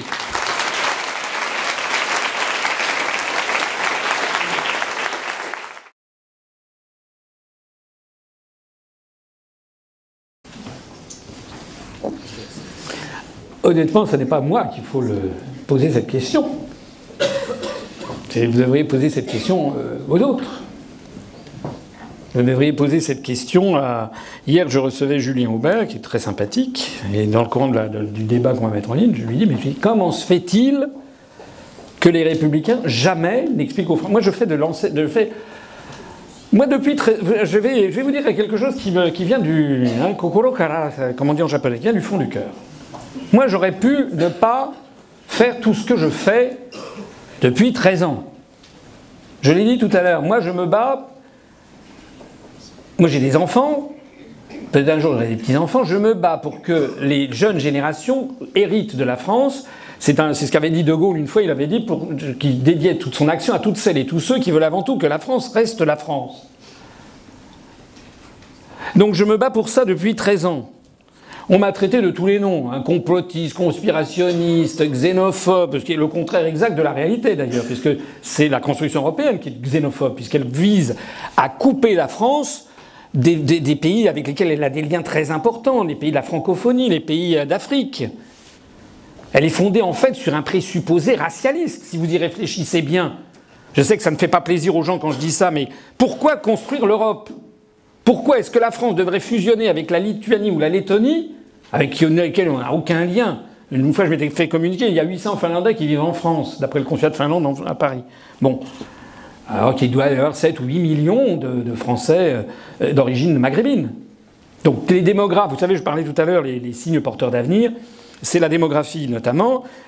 Toute la démographie montre que la France, elle a des liens avec les pays de la francophonie, avec les pays du Maghreb, avec les pays d'Afrique, avec ses anciennes colonies un peu dans l'océan Indien, Madagascar, comment dirais-je, au Cambodge, au Vietnam, au Laos, dans la Caraïbe, qui sont beaucoup plus importants. Il suffit de regarder dans une salle d'étudiants. Donc ça, c'est le premier présupposé. Le deuxième chose, c'est que nous avons affaire à des gens qui ne s'intéressent pas à la machinerie bruxelloise. Et en fait, il y a beaucoup de gens qui ignorent. J'ai à peine effleuré, j'en ai pas parlé parce que j'ai pas le temps, mais l'euro, je vous assure que nous avons des dirigeants politiques qui ne savent pas ce que c'est que l'euro. Ils ne savent pas comment ça marche. Les gens parlent d'une monnaie unique, ça n'est pas une monnaie unique. Pour que ce soit une monnaie unique, il faudrait qu'il y ait une banque centrale européenne unique. Et que l'on eût fermé la Banque de France, la Bundesbank, la Banque de Grèce, la Banque d'Italie, etc. Là, on est fini à toutes les banques centrales. Et que l'euro soit une créance sur la Banque centrale européenne. Là, on eût parlé d'une banque centrale, d'une monnaie unique. Mais ça n'est pas une monnaie unique. Tous les pays, à la demande des Allemands, ont conservé une banque centrale parce que les Allemands ont prévu un système facilement réversible. Parce que les Allemands n'y croient pas eux-mêmes. Ils ne voulaient pas, les Allemands, avoir la même monnaie que ce qu'ils appelaient le Club Med quand ils étaient gentils, c'est-à-dire le Portugal, l'Espagne, l'Italie et la Grèce. Et quand ils étaient moins gentils, ils appelaient ça le Pigs. Portugal, Italie, Greece, Spain. Voilà. Ou quand ils ne sont pas très gentils non plus, ils appellent ça Gypsies, ils ajoutent l'Irlande. Voilà. C'est ça la vérité. Donc ils ont voulu un système facilement réversible. Les gens ne connaissent pas. Quant au GOPÉ, ça existe, on émet les liens, tout le monde peut aller les voir. Je rappelle quand même que le dernier débat qu'il y a eu lors de la présidentielle, allez le voir. J'étais confronté à Léa Salamé et à, comment s'appelle-t-il, David Pujadas. Il fallait venir avec un objet. Moi j'étais venu avec un rameau d'olivier parce que c'est le symbole de notre parti, puisque c'est ce qui figurait sur la pièce de 1 franc dessinée par Oscar Rotti en 1897, graveur de la Monnaie de Paris. Et puis c'est un symbole de paix, c'est un symbole œcuménique, puisque c'est un symbole qui parle aux juifs, aux chrétiens, aux musulmans, également d'ailleurs aux athées, aux communistes, etc. J'avais montré ça, et ensuite j'avais montré le rapport des GOPÉ. J'avais dit, si c'est quelqu'un qui est élu à l'Élysée, qui n'est pas moi, c'est-à-dire quelqu'un qui reste dans l'Union européenne, puisque je rappelle, il ne faut pas peut-être marteler que M. Dupont-Aignan, M. Mélenchon, Mme Le Pen refusent absolument de sortir de l'Union européenne, et de l'euro, il faut quand même bien le préciser. Donc j'avais dit, quiconque sera élu, si ça n'est pas moi, sera obligé d'appliquer les grandes orientations des politiques économiques. Il va donc s'attaquer au droit du travail. Il va démolir les retraites. Je l'ai dit, allez le voir, ça circule sur Internet. C'est pour ça que notre mouvement connaît une forte croissance, parce que grâce à Internet, les gens peuvent quand même aller voir en se disant, tiens, mais finalement, ce type qu'on nous avait présenté comme barbe bleue, en fait, ce techno, etc., un petit peu rondouillard, mais finalement, c'était lui qui avait raison. Ah! Et j'avais d'ailleurs dit, nous, ce qu'on propose, c'est de déchirer le truc. C'est comme ça que ça s'était passé. Donc moi, depuis, effectivement, j'ai consacré 12 ans de ma vie, 13 ans de ma vie, et que je vous l'ai dit tout à l'heure, je sais que vous n'allez pas le croire, parce que je sais que les gens, ils considèrent que voilà, un responsable politique, c'est forcément quelqu'un qui s'en fout plein les fouilles. Non, excusez-moi. J'en profite pour faire un petit peu de promotion, pas de promotion, mais de dire qui je suis. Moi, j'ai fait HEC, je suis sorti vice-major de l'ENA, je suis entré à l'inspection générale des finances. Ma carrière toute tracée, c'était d'être à la tête d'une grande banque française, banque commerciale.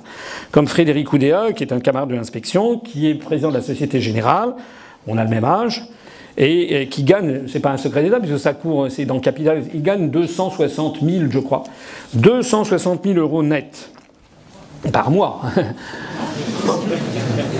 Eh ben moi c'est ça que j'ai renoncé. Alors et je renonce ça parce que excusez-moi, mais bon, moi j'ai été élevé, d'abord j'ai des convictions, j'aime l'histoire, j'aime mon pays. Et ça peut arriver qu'il y ait des gens qui ne soient pas des crapules. Enfin, il peut y arriver, ça peut, excusez-moi. J'ai le sentiment de ne pas être une crapule. Voilà. C'est un beau proverbe chinois qui dit, c'est lorsqu'un pays est en proie au chaos, c'est seulement lorsqu'un pays est en proie au chaos qu'apparaissent des responsables intègres. Proverbe chinois. Et je pense qu'il y a actuellement, est en train de se lever en France, parce que je suis porteur d'espoir, je pense qu'il est en train de se lever en France, notamment avec notre mouvement politique, des gens qui comprennent que la France est en train d'être détruite. Et je n'ai pas le temps de parler de tout, je n'ai pas parlé des euro-régions. Parce que de la même façon que nous sommes les seuls à parler du rapport annuel des grandes orientations des politiques économiques, nous sommes également les seuls à parler de ce qui se cache derrière le programme des euro-régions, c'est-à-dire la destruction de l'unité nationale. Selon un proverbe, vous savez, c'était dividare ut regnare, disaient les anciens Romains. C'est-à-dire cette politique typiquement anglo-saxonne de diviser pour régner.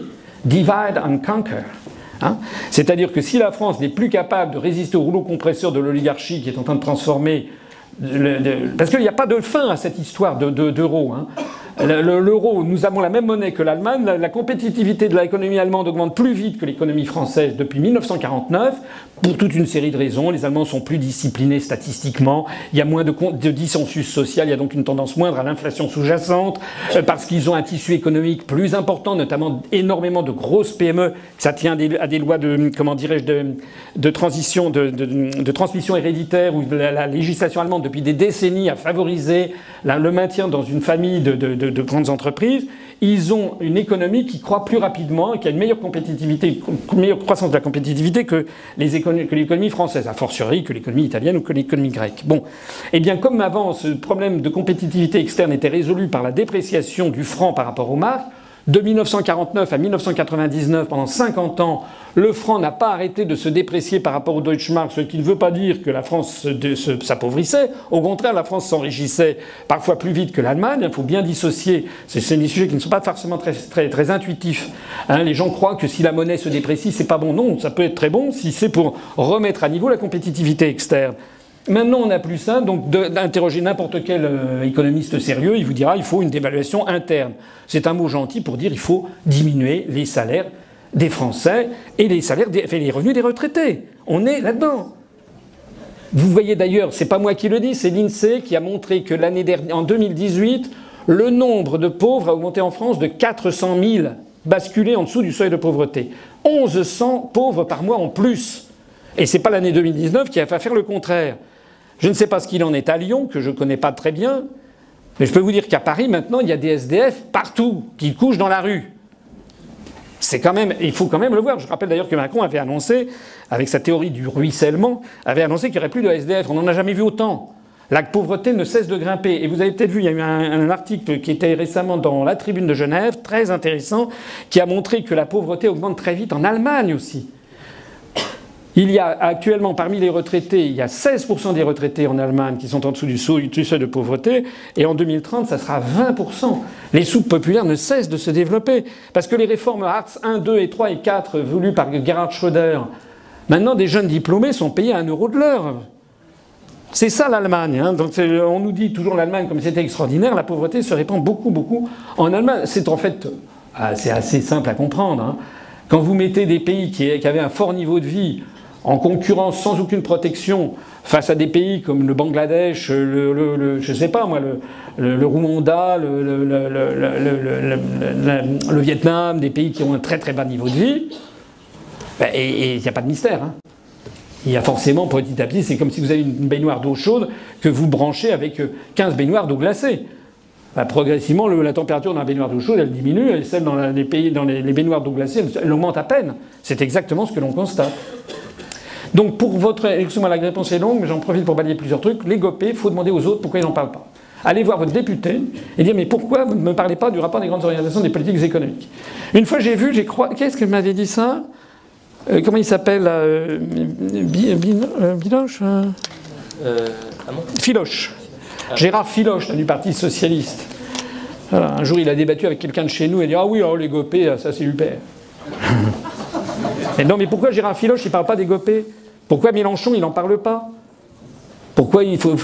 Mais demandez-leur, vous verrez. Autre question?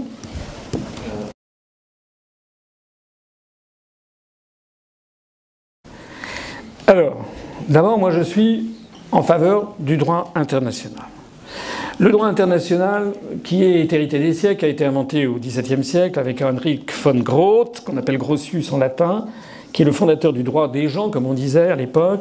Le droit international public a connu des progrès phénoménaux au XXe siècle, notamment avec la création de l'Organisation des Nations Unies, qui est l'organisme qui produit du droit international public positif constamment. Le droit international public, c'est d'abord la Charte des Nations Unies, et puis ce sont tous les traités qui en découlent, et puis toutes les résolutions de l'Organisation des Nations Unies, notamment du Conseil de sécurité et aussi de l'Assemblée générale. Il y a, dans le droit international positif, la notion de non-ingérence dans les affaires intérieures des autres États. Depuis les années 90 du XXe siècle, en Occident, notamment avec des gens comme Bernard Kouchner, on a inventé le droit d'ingérence. C'est pas un droit, c'est un délit. Normalement, on n'a pas le droit, un État n'a pas le droit de mettre son nez dans les affaires d'un autre État. Sinon, en fait, c'est la loi de la jungle qui réapparaît. Parce que c'est très gentil, les gens qui trouvent que c'est formidable que les États-Unis interviennent sur les gendarmes planétaires. Mais un jour viendra, qui a d'ailleurs commencé à se... On en voit le profil à apparaître, où les États-Unis ne seront plus la première puissance militaire. Déjà, ils n'osent plus attaquer la Russie, hein, parce que les S-400, les S-300, les S-400, les missiles antimissiles, la défense anti-aérienne, et maintenant les toutes nouvelles productions russes, ils sont 15 ans d'avance sur les Américains. Sans compter les Chinois qui arrivent. Donc les Américains et le monde occidental feraient bien de faire très attention. Et c'est un sauf-conduit pour l'avenir, pour dans 100 ans ou dans 200 ans. Parce que si on piétine le droit international public aujourd'hui, pourquoi les Russes ou les Chinois dans 50 ans ou dans 100 ans ne le piétineraient pas à leur profit? Donc moi je suis en faveur du droit international dans tous les domaines. Le droit international dit qu'on n'a pas le droit de s'ingérer. Donc déjà on ne devrait pas s'ingérer dans les affaires russes. La deuxième chose, c'est une remarque que je dirais de nature politique, c'est, je le cite un peu trop souvent, je vous prie de m'en excuser, mais c'est quand même sans doute le premier plus grand, même s'il a commis des erreurs, plus grand penseur et acteur politique français du XXe siècle, qui est De Gaulle. De Gaulle qui avait eu cette formidable parole, méditez-la bien, qui disait que, au cours de notre histoire, à chaque fois que la France a été en bon terme avec la Russie, ça a été des grands moments de l'histoire de France. Ça commençait avec le mariage d'Anne de Kiev et de Henri Ier de France, avec leur fils Philippe Ier, c'est un nom d'origine byzantine. Et ça est allé jusque Normandie-Niemen et la Grande Commission mixte franco-soviétique 1966. En passant par toute une série de... Et puis De Gaulle disait à chaque fois que la France a été en mauvais termes avec la Russie, ça a été des mauvais moments de l'histoire de France. De Gaulle faisait dater le début du déclin de la puissance française de 1813 et de la Bérézina, de la retraite de Russie. Et force est de constater qu'en 1815, après l'entrevue de Tilsit, ça a été le sommet de Napoléon Ier, mais à partir de 1813, 1815, la France était aussi en opposition avec la Russie. En 1870, on a été envahi par la Russie aussi. En 1914, on était en bon terme avec la Russie. Je rappelle que si la France n'a pas été envahie par l'Allemagne et qu'il y a eu la faillite de la bataille de la Marne, c'est parce qu'il y avait eu une offensive russe pour dégager le front allemand occidental pour l'envoyer sur le front russe. C'est les Russes qui ont sauvé la France en 1914 à la bataille de la Marne, en fait, de la même façon que c'est les Russes qui ont battu Adolf Hitler avec la bataille de Stalingrad, puis la bataille de Koursk. Hein, comme disait De Gaulle, qu'est-ce que vous voulez que je vous dise? Les Américains, en 14, ils n'étaient pas là, et en 40, ils n'étaient pas là non plus. Hein. Donc c'est une réécriture de l'histoire que de faire croire que ce seraient les Américains qui auraient vaincu Adolf Hitler. Ils l'ont soutenu au début. Je ne dis pas que les Américains n'ont pas, effectivement, à partir de 1944, ils sont intervenus, bien entendu. Enfin, il s'agissait quand même de vassaliser la France et de lui faire subir le même sort que l'Allemagne, c'est-à-dire une puissance sous occupation, avec une armée d'occupation et une monnaie d'occupation qui était l'Amgot. Malheureusement, cette prophétie de Gaulle se révèle encore une fois exacte. Nous sommes en mauvais termes avec la Russie et on est dans une mauvaise situation. Je trouve d'ailleurs à ce propos que monsieur en même temps, qui est à l'Élysée, il ne sait plus où il en est. Parce que la France fait partie de la coalition qui impose des sanctions à la Russie sur l'affaire notamment de la Crimée et sur l'affaire Skripal. Hein.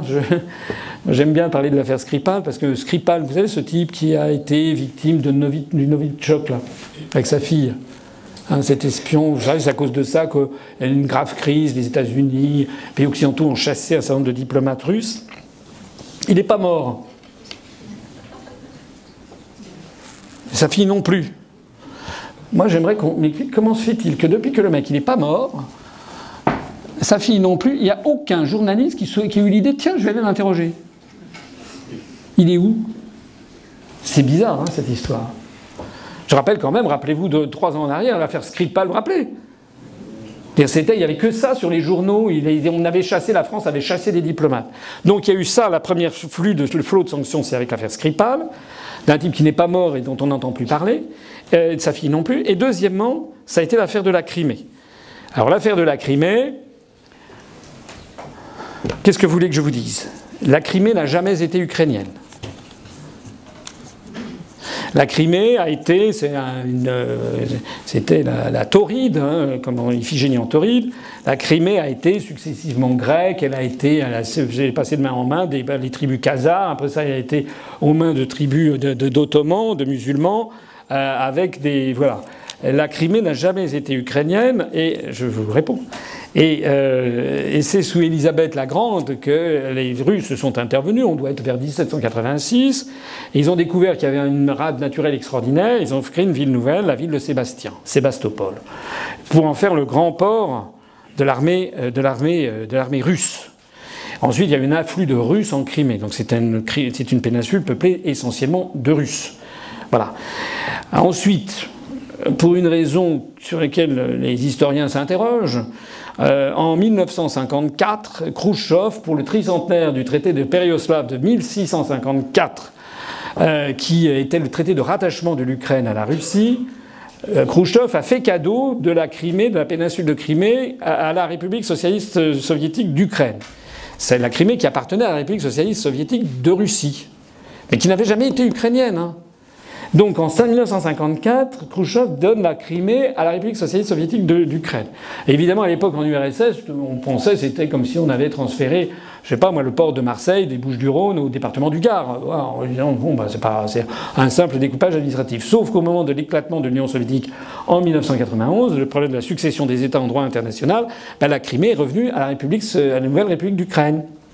Alors à l'époque, la Russie était subclaquante et n'avait pas les moyens de récupérer la Crimée, mais ils avaient quand même les moyens de passer un accord de bon voisinage avec le gouvernement de Kiev pour maintenir le port de Sébastopol et toutes les installations militaires russes. Parce qu'il faut savoir, vous le savez, je pense que tout le monde le sait, que c'est absolument vital pour l'armée russe, pour la marine russe.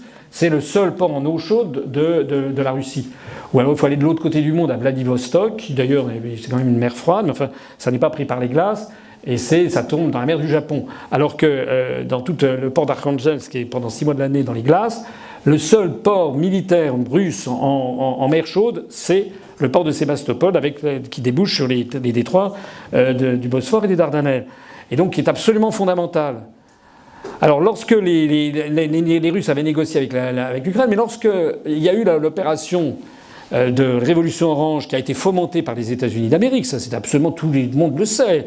On a la captation téléphonique de Victoria Nuland, sous-secrétaire d'État américaine, qui donne ses instructions à Geoffrey Pyatt, qui est l'ambassadeur des États-Unis à Kiev, et qui lui dit il faut favoriser un tel, il faut pas de celui-là ou le gouvernement. Enfin, c'était une opération de révolution de couleur organisée par les Américains et qui était l'application. Il faut lire le géostratège américain qui a écrit le grand échiquier, The Great Chessboard, qui est Zbigniew Brzezinski, qui est un Américain d'origine polonaise, qui a été conseiller de Carter et qui a été un peu conseiller d'Obama. Et Zbigniew Brzezinski avait expliqué qu'il fallait, c'est l'intérêt stratégique des États-Unis d'Amérique, que d'arracher l'Ukraine à la Russie pour empêcher que la Russie redevint un compétiteur géostratégique. Donc il y a les Américains derrière. Maintenant, si vous étiez à la place de Poutine, qu'est-ce que vous auriez fait ? Vous auriez fait ce qu'il a fait, sachant que la péninsule de Crimée est peuplée entièrement à 90% de gens d'origine russe qui voulaient rester russes. Il a fait ce qu'il a fait. Alors il y a eu une intervention, un référendum. Moi je suis allé en Crimée, je peux vous dire, allez-y. Allez vous balader en Crimée, demandez l'avis des gens. Vous verrez que 90% des gens sont pro-russes. Alors du point de vue du droit international, il a fait intervenir l'armée, il a organisé en Suisse. C'est vrai que c'est pas extraordinaire. C'est pas extraordinaire. Mais ce qui n'est pas extraordinaire non plus, c'est les Américains qui ont commencé par faire une révolution de couleur. Et c'est pas moi j'aimerais savoir comment réagirait, on l'a vu d'ailleurs en 1962 à la baie des Cochons, 61 à la baie des Cochons, comment les Américains ont réagi lorsque les Russes prétendaient avoir une base militaire qui était à portée des côtes de Floride. Donc il ne faut pas aller chatouiller la moustache de l'ours russe trop là-dessus. Quant au référendum, il a eu lieu, et je vois pas pourquoi le référendum en Crimée serait un scandale, alors que le référendum au Kosovo ou au Sud-Soudan serait des choses formidables. Donc voilà. Vous avez mon point de vue. Moi je ne suis pas pro-russe. Je sais que Télérama a dit que j'avais, paraît-il, des valises de Poutine de billets, parce que régulièrement RT France m'invite. Et comme j'ai été convoqué il y a 3 semaines par mon banquier qui était très inquiet du solde négatif qu'il y avait sur mes comptes, je lui ai raconté l'anecdote que Télérama disait que je recevais des valises de Poutine. Ça lui a fait rigoler, il a dit en tout cas on pourra témoigner s'il y a un procès que nous on les a pas vus. Monsieur. Je vais prendre une question au 3e rang.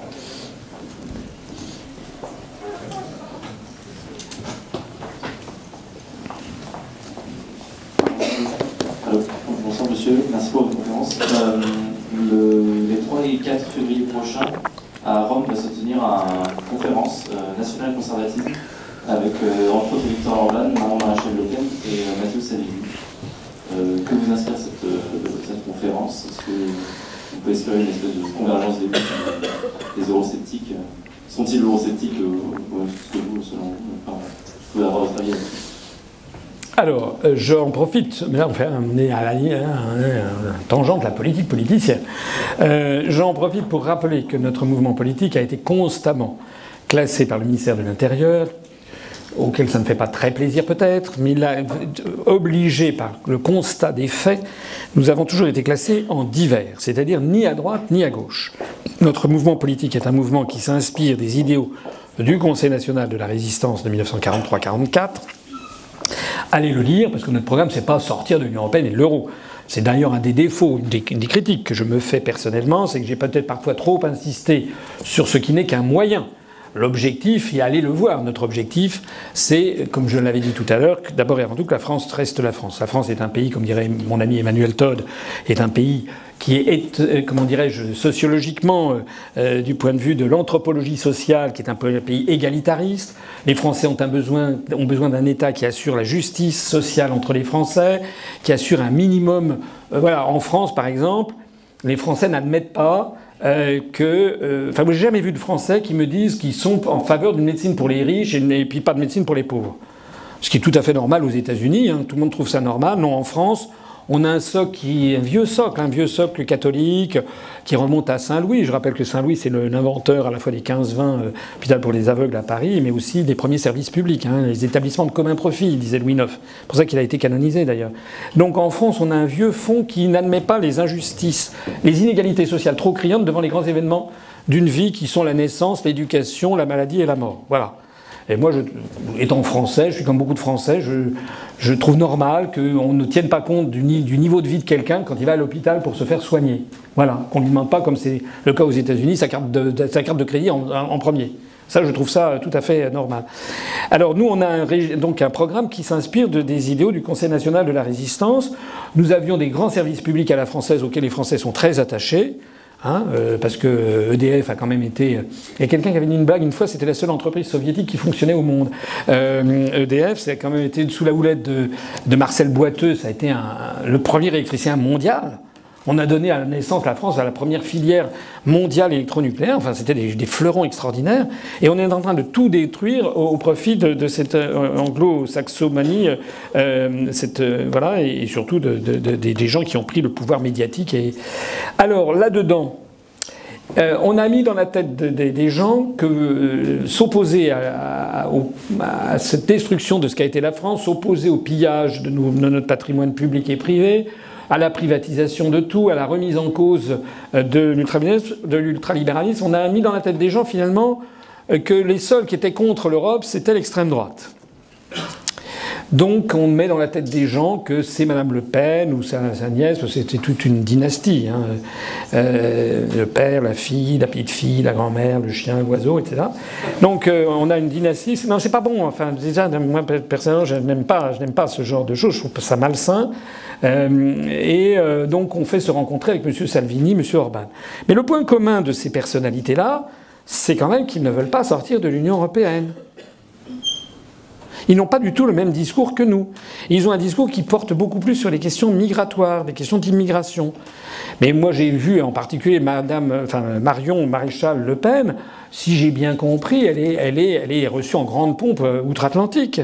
Hein, donc voilà, moi je vois en définitive que lorsque M. Salvini a été au pouvoir en Italie, il n'a réglé en rien ni les problèmes de l'euro qui ravagent l'industrie italienne, ni les problèmes des problèmes sociaux, la même chose que ce qui se passe en France.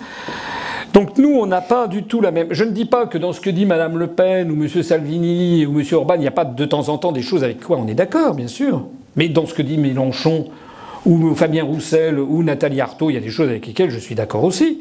Hein, il y a des choses sur lesquelles je suis d'accord. Mais le problème, c'est que j'ai eu un débat un peu houleux l'autre fois sur CNews avec Éric Zemmour, parce qu'il voulait me faire avaler l'idée que l'identité était un sujet plus important que la souveraineté. Mais si vous n'avez pas de souveraineté, vous ne pouvez pas défendre votre identité.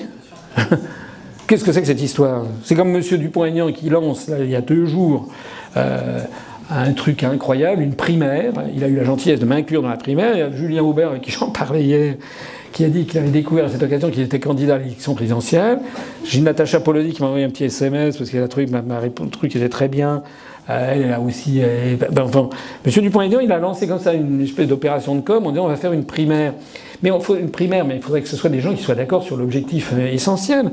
Et moi, je ne suis pas d'accord avec Mme Le Pen ou M. Dupont-Aignan, puisqu'eux, ils veulent rester dans l'Union européenne.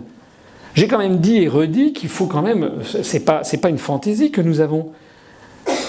Vous avez l'exemple de Tsipras. C'était un copain de Mélenchon. Vous vous rappelez, c'était bras dessus, bras dessous. Tsipras, il arrive en Grèce. L'ultra-gauche, on allait voir ce qu'on allait voir. On l'a vu. Le nombre de suicides chez les retraités multiplié par 2.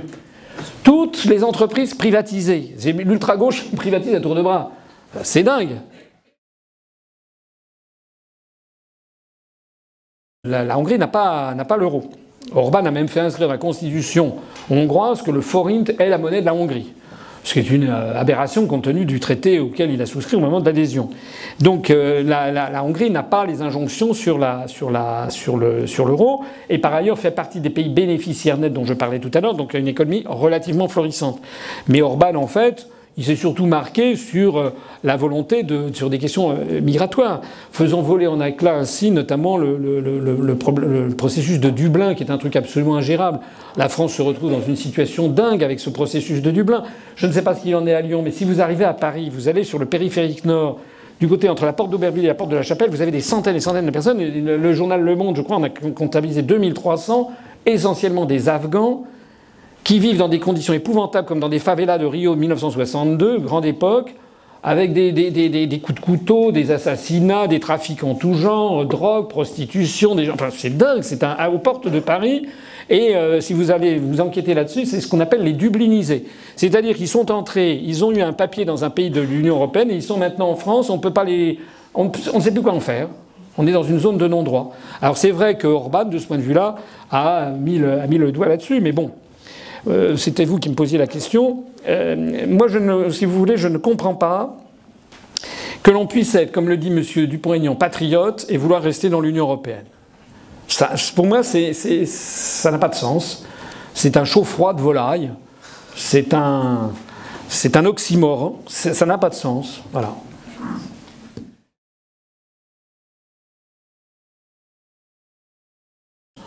La France a une mauvaise image dans le monde de plus en plus. Hein.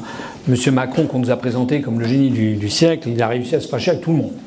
C'est quand même assez fort. Et là, je ne vais pas gloser là-dessus, mais que ce soit les États-Unis où Donald Trump lui a retiré les pellicules qu'il avait sur son costume jaunasse, jusqu'à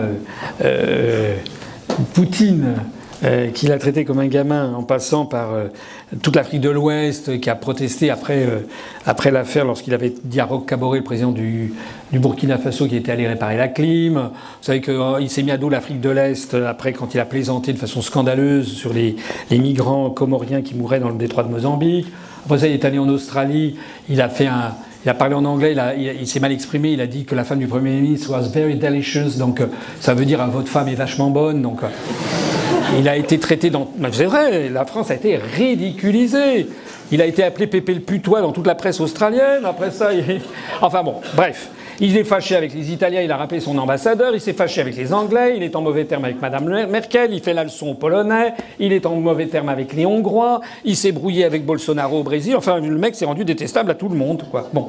Donc ça, actuellement, c'est conjoncturel. J'ai la faiblesse de penser. Élisez-moi, d'abord, et vous verrez.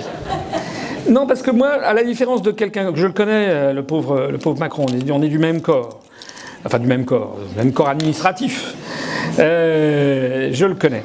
Non, mais c'est un type, ça va pas. Il a aucune expérience. Il n'a pas beaucoup d'expérience. Voilà. Bref.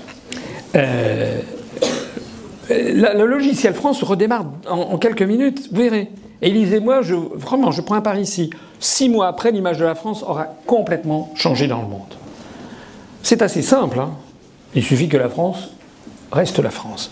Regardez comment Chirac, qui n'est pas quelqu'un que je porte au nu, mais c'était quand même mieux que ce qu'on a maintenant. Puis j'ai travaillé auprès de lui. Regardez comment Chirac, en 2003, au moment de la guerre en Irak, s'est opposé aux États-Unis.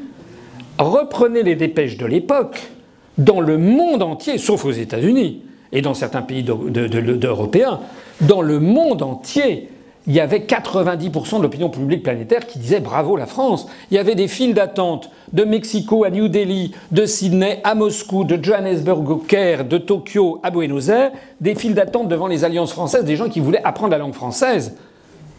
De Gaulle avait parfaitement compris que la vocation de la France, c'est d'être une puissance moyenne, mais qui jouit d'un immense prestige mondial du fait de son histoire, du fait de la Déclaration des droits de l'homme, du fait de son histoire prestigieuse.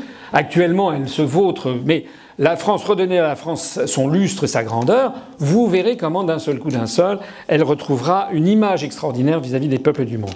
Maintenant, si la France sort de l'Union européenne, je vais vous faire un aveu. L'Union européenne, ça sera terminé. Parce que la France, déjà, c'est déjà 17% du budget. Après le départ des Britanniques, c'est 20% du budget. Bon. Deuxièmement, la France est un pays fondateur. Troisièmement, la France, c'est quand même... Ne sous-estimez jamais votre patrie. La France est un très grand pays. Même si on ne cesse que de dire aux Français que nous sommes en fait de la gnognotte. Nous sommes un grand pays. Rappelez-vous ce qui s'est passé en 1848, lorsque Louis-Philippe a été chassé de France. Ça a été une vague de libération sur l'ensemble du continent. Il a fallu que Nicolas Ier, le tsar, mette le holà, le gendarme de l'Europe, tellement les trônes étaient menacés un petit peu partout. Rappelez-vous la Commune de 1870, dans le monde ouvrier par exemple, ça a été un formidable espoir. Rappelez-vous comment en 1918, la France conquérante a influé sur le monde, y compris par exemple avec la Turquie, et tous les régimes du Moyen-Orient qui se sont inspirés de la laïcité à la française, Atatürk, le parti Baas en Irak, le parti Baas en Syrie, tous ces partis qui étaient... C'était pas des démocraties, c'est vrai, mais le gardien des deux saintes mosquées, c'est pas non plus un grand démocrate, hein. Quand on voit que l'Occident, les États-Unis, veulent détruire les régimes laïques et progressistes du monde arabo-musulman pour favoriser des pays les plus obscurantistes comme l'Arabie Saoudite ou le royaume du Bahreïn, par exemple, où évidemment il y a la 5e flotte américaine à Manama. Mais c'est quand même incroyable de voir comment les Occidentaux, actuellement, détruisent l'influence de la France, qui était une influence progressiste et bénéfique. Donc lorsque nous serons sortis de l'Union européenne, je peux vous dire que les Tchèques, les Néerlandais, les Grecs, les Italiens vont suivre le mouvement. C'est un ensemble, c'est exactement ce qui s'est passé. Quand un château de cartes, une carte commence à glisser, vous ne pouvez pas l'arrêter. C'est ce qui s'est passé avec 1991. C'est de la même façon qu'une fois que la France sera sortie de l'euro, il n'y aura plus... Alors certains anticipent qu'il pourrait y avoir une espèce d'euro résiduel qui serait un euro du Nord avec l'Allemagne, l'Autriche... c'est l'Anschluss, hein. Peut-être les Pays-Bas, la Finlande, mais moi je n'y crois pas. Je pense qu'il y a des phénomènes, si vous voulez, des dynamiques historiques. Et puis, même si ça n'était pas le cas, une fois il y a eu, sur France 3, c'était il y a quelques mois, il y a eu un reportage, pour une fois c'était un reportage assez marrant et assez juste. Et ils étaient allés interviewer un de nos compatriotes qui était viticulteur en Gironde, dans les vins de Bordeaux. Et ils ont dit, alors est-ce que le Brexit vous fait peur? Et notre compatriote a dit, oh, vous savez, on vend du Bordeaux aux Anglais depuis la guerre de 100 ans, je vois pas pourquoi ça allait s'arrêter. Ben oui. Comme je l'ai dit d'une façon un petit peu ironique et méchante, Jean-Claude Juncker ne va pas se priver de son whisky à 9 h du matin. Il va continuer à l'importer. Et les Anglais vont continuer à acheter du Bordeaux et du cognac. Et au-delà de ça, ça veut dire tous les échanges intra-entreprises. On va continuer à vendre des voitures, à vendre de la nourriture, de l'agroalimentaire, des services. Donc ne croyez pas, il faut arrêter de penser que si on sort de l'Union européenne, la France va devenir la Corée du Nord. Ça n'existe pas. Il y a trop d'intérêts. D'ailleurs, vous avez vu les tout derniers développements qui viennent d'apparaître à ces jours-ci, c'était hier et avant-hier. Avant-hier, on apprenait qu'il y a 1000 entreprises dans les services financiers qui vont investir au Royaume-Uni post-Brexit. Et hier, on a appris, allez voir, c'est sur, je crois, les Échos, je sais pas quoi, que le Fonds monétaire international vient de revoir complètement ses prévisions. En fait, il n'y aura aucune apocalypse sur le Brexit. Tout ça, c'était du pipeau, c'était de la propagande. Ne vous laissez pas intimider par le Project Fear. Merci à vous.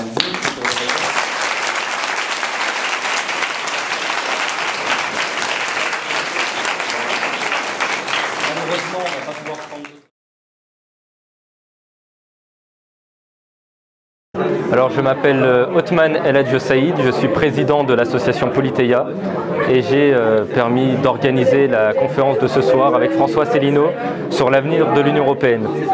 Alors moi je vais vous parler un peu de mon ressenti sur la conférence en ayant écouté attentivement Asselineau et j'ai trouvé qu'il était très pertinent de commencer d'abord par l'histoire pour justement mettre en perspective les problématiques actuelles. Donc il a montré qu'historiquement l'Europe n'a jamais été unie et qu'il y a eu plusieurs tentatives au cours des siècles et que l'Union européenne est au final une utopie. Et en tant que président de l'association, je pense que ça a été une conférence intéressante pour les personnes qui ont assisté à la conférence car ils ont pu connaître un nouveau point de vue sur la question de l'Union européenne. Et je pense que Asselineau ce soir a permis de lancer des pistes de réflexion à ceux qui connaissaient vaguement l'Union européenne. Alors moi je m'appelle Kenzo Morinello, j'ai 21 ans, je suis vice-président de l'association Politeia. Alors Politeia, c'est quoi? Politeia, c'est avant tout partie d'une idée qu'on a eue avec Othman, le président, parce qu'on s'est rendu compte que les étudiants n'étaient pas assez informés de la vie dans laquelle ils vivaient, du monde politique, économique, social, toutes ces disciplines qui recouvrent le droit et la science politique à laquelle nous appartenons. Et nous avons trouvé intéressant d'essayer de réunir un ensemble d'étudiants qui ne pensent pas forcément la même chose, qui ont des idées différentes, une autre perception du monde, de la société dans laquelle ils vivent, pour permettre de s'engager dans une association de débat, une association de projet aussi. La preuve, ce soir nous avons invité M. Asselineau qui a permis de s'exprimer avec ses points de vue, avec ses idées, qui ne sont pas partagées forcément par tout le monde, mais c'est le cœur de notre association, faire parler des gens qui n'ont pas les mêmes idées que tout le monde. Donc nous regroupons une association qui regroupe 35 étudiants environ à l'université de Lyon 3. Tous ont des engagements politiques ou non, tous ont des idées différentes. On en a certains qui sont plus libérales, d'autres plus conservateurs, d'autres certains qui sont marxistes, d'autres qui ne le sont pas du tout, qui ne pensent rien. Et l'objectif, c'est d'ouvrir les étudiants avant tout, à ceux qui ne s'y intéressent pas, les ouvrir et se poser les bonnes questions sur le monde d'aujourd'hui et le monde de demain, parce que nous estimons que les étudiants sont les acteurs réels du monde d'aujourd'hui que nous devons construire, en tenant compte bien entendu de ce qu'ont fait nos pères et nos aînés. Donc voilà, c'est un peu, je vous dis ça avec beaucoup d'humilité, enfin j'essaye, mais je pense que ça peut être porteur, que ça peut être intéressant et que ça peut être très enrichissant. La preuve, une nouvelle fois, nous avons été complets ce soir, les gens ont été très contents de la conférence que nous avons tenue. J'ai pu échanger avec M. François Asselineau. Moi j'ai été frappé de voir avant tout un homme, avant d'être un homme politique, c'est un homme qui est doté d'une grande culture, une culture sur son pays, une culture du monde, très intéressante. Il me semble que M. Asselineau parle le japonais couramment, d'après ce que j'ai pu lire. Donc moi j'ai vraiment trouvé ce personnage intéressant, intriguant, et effectivement je pense qu'il peut être porteur d'un message vis-à-vis de personnes qui pensent, ou qu'il a pu convaincre aussi certaines personnes, je ne sais pas. Nous pensons qu'en tout cas, au vu du succès, M. Asselineau a fait ça le comble. M. Asselineau a montré que la culture française était quand même assez intéressante et assez riche, et que le monde entier justement était fait face à de nombreux enjeux qui posent un certain nombre de questions auxquelles il nous appartient, nous les étudiants, d'apporter des réponses. Voilà, un grand merci à toutes celles et tous ceux qui œuvrent pour le développement de l'UPR dans le Rhône. Et puis j'adresse aussi mon soutien, et ça je vais le faire demain, à nos candidats qui se présentent à Lyon, à Villeurbanne et également à Brignais. C'est une des raisons pour lesquelles je suis venu dans le Rhône. Pour les élections municipales, notre mouvement doit continuer à s'implanter et à se développer. Merci à tous.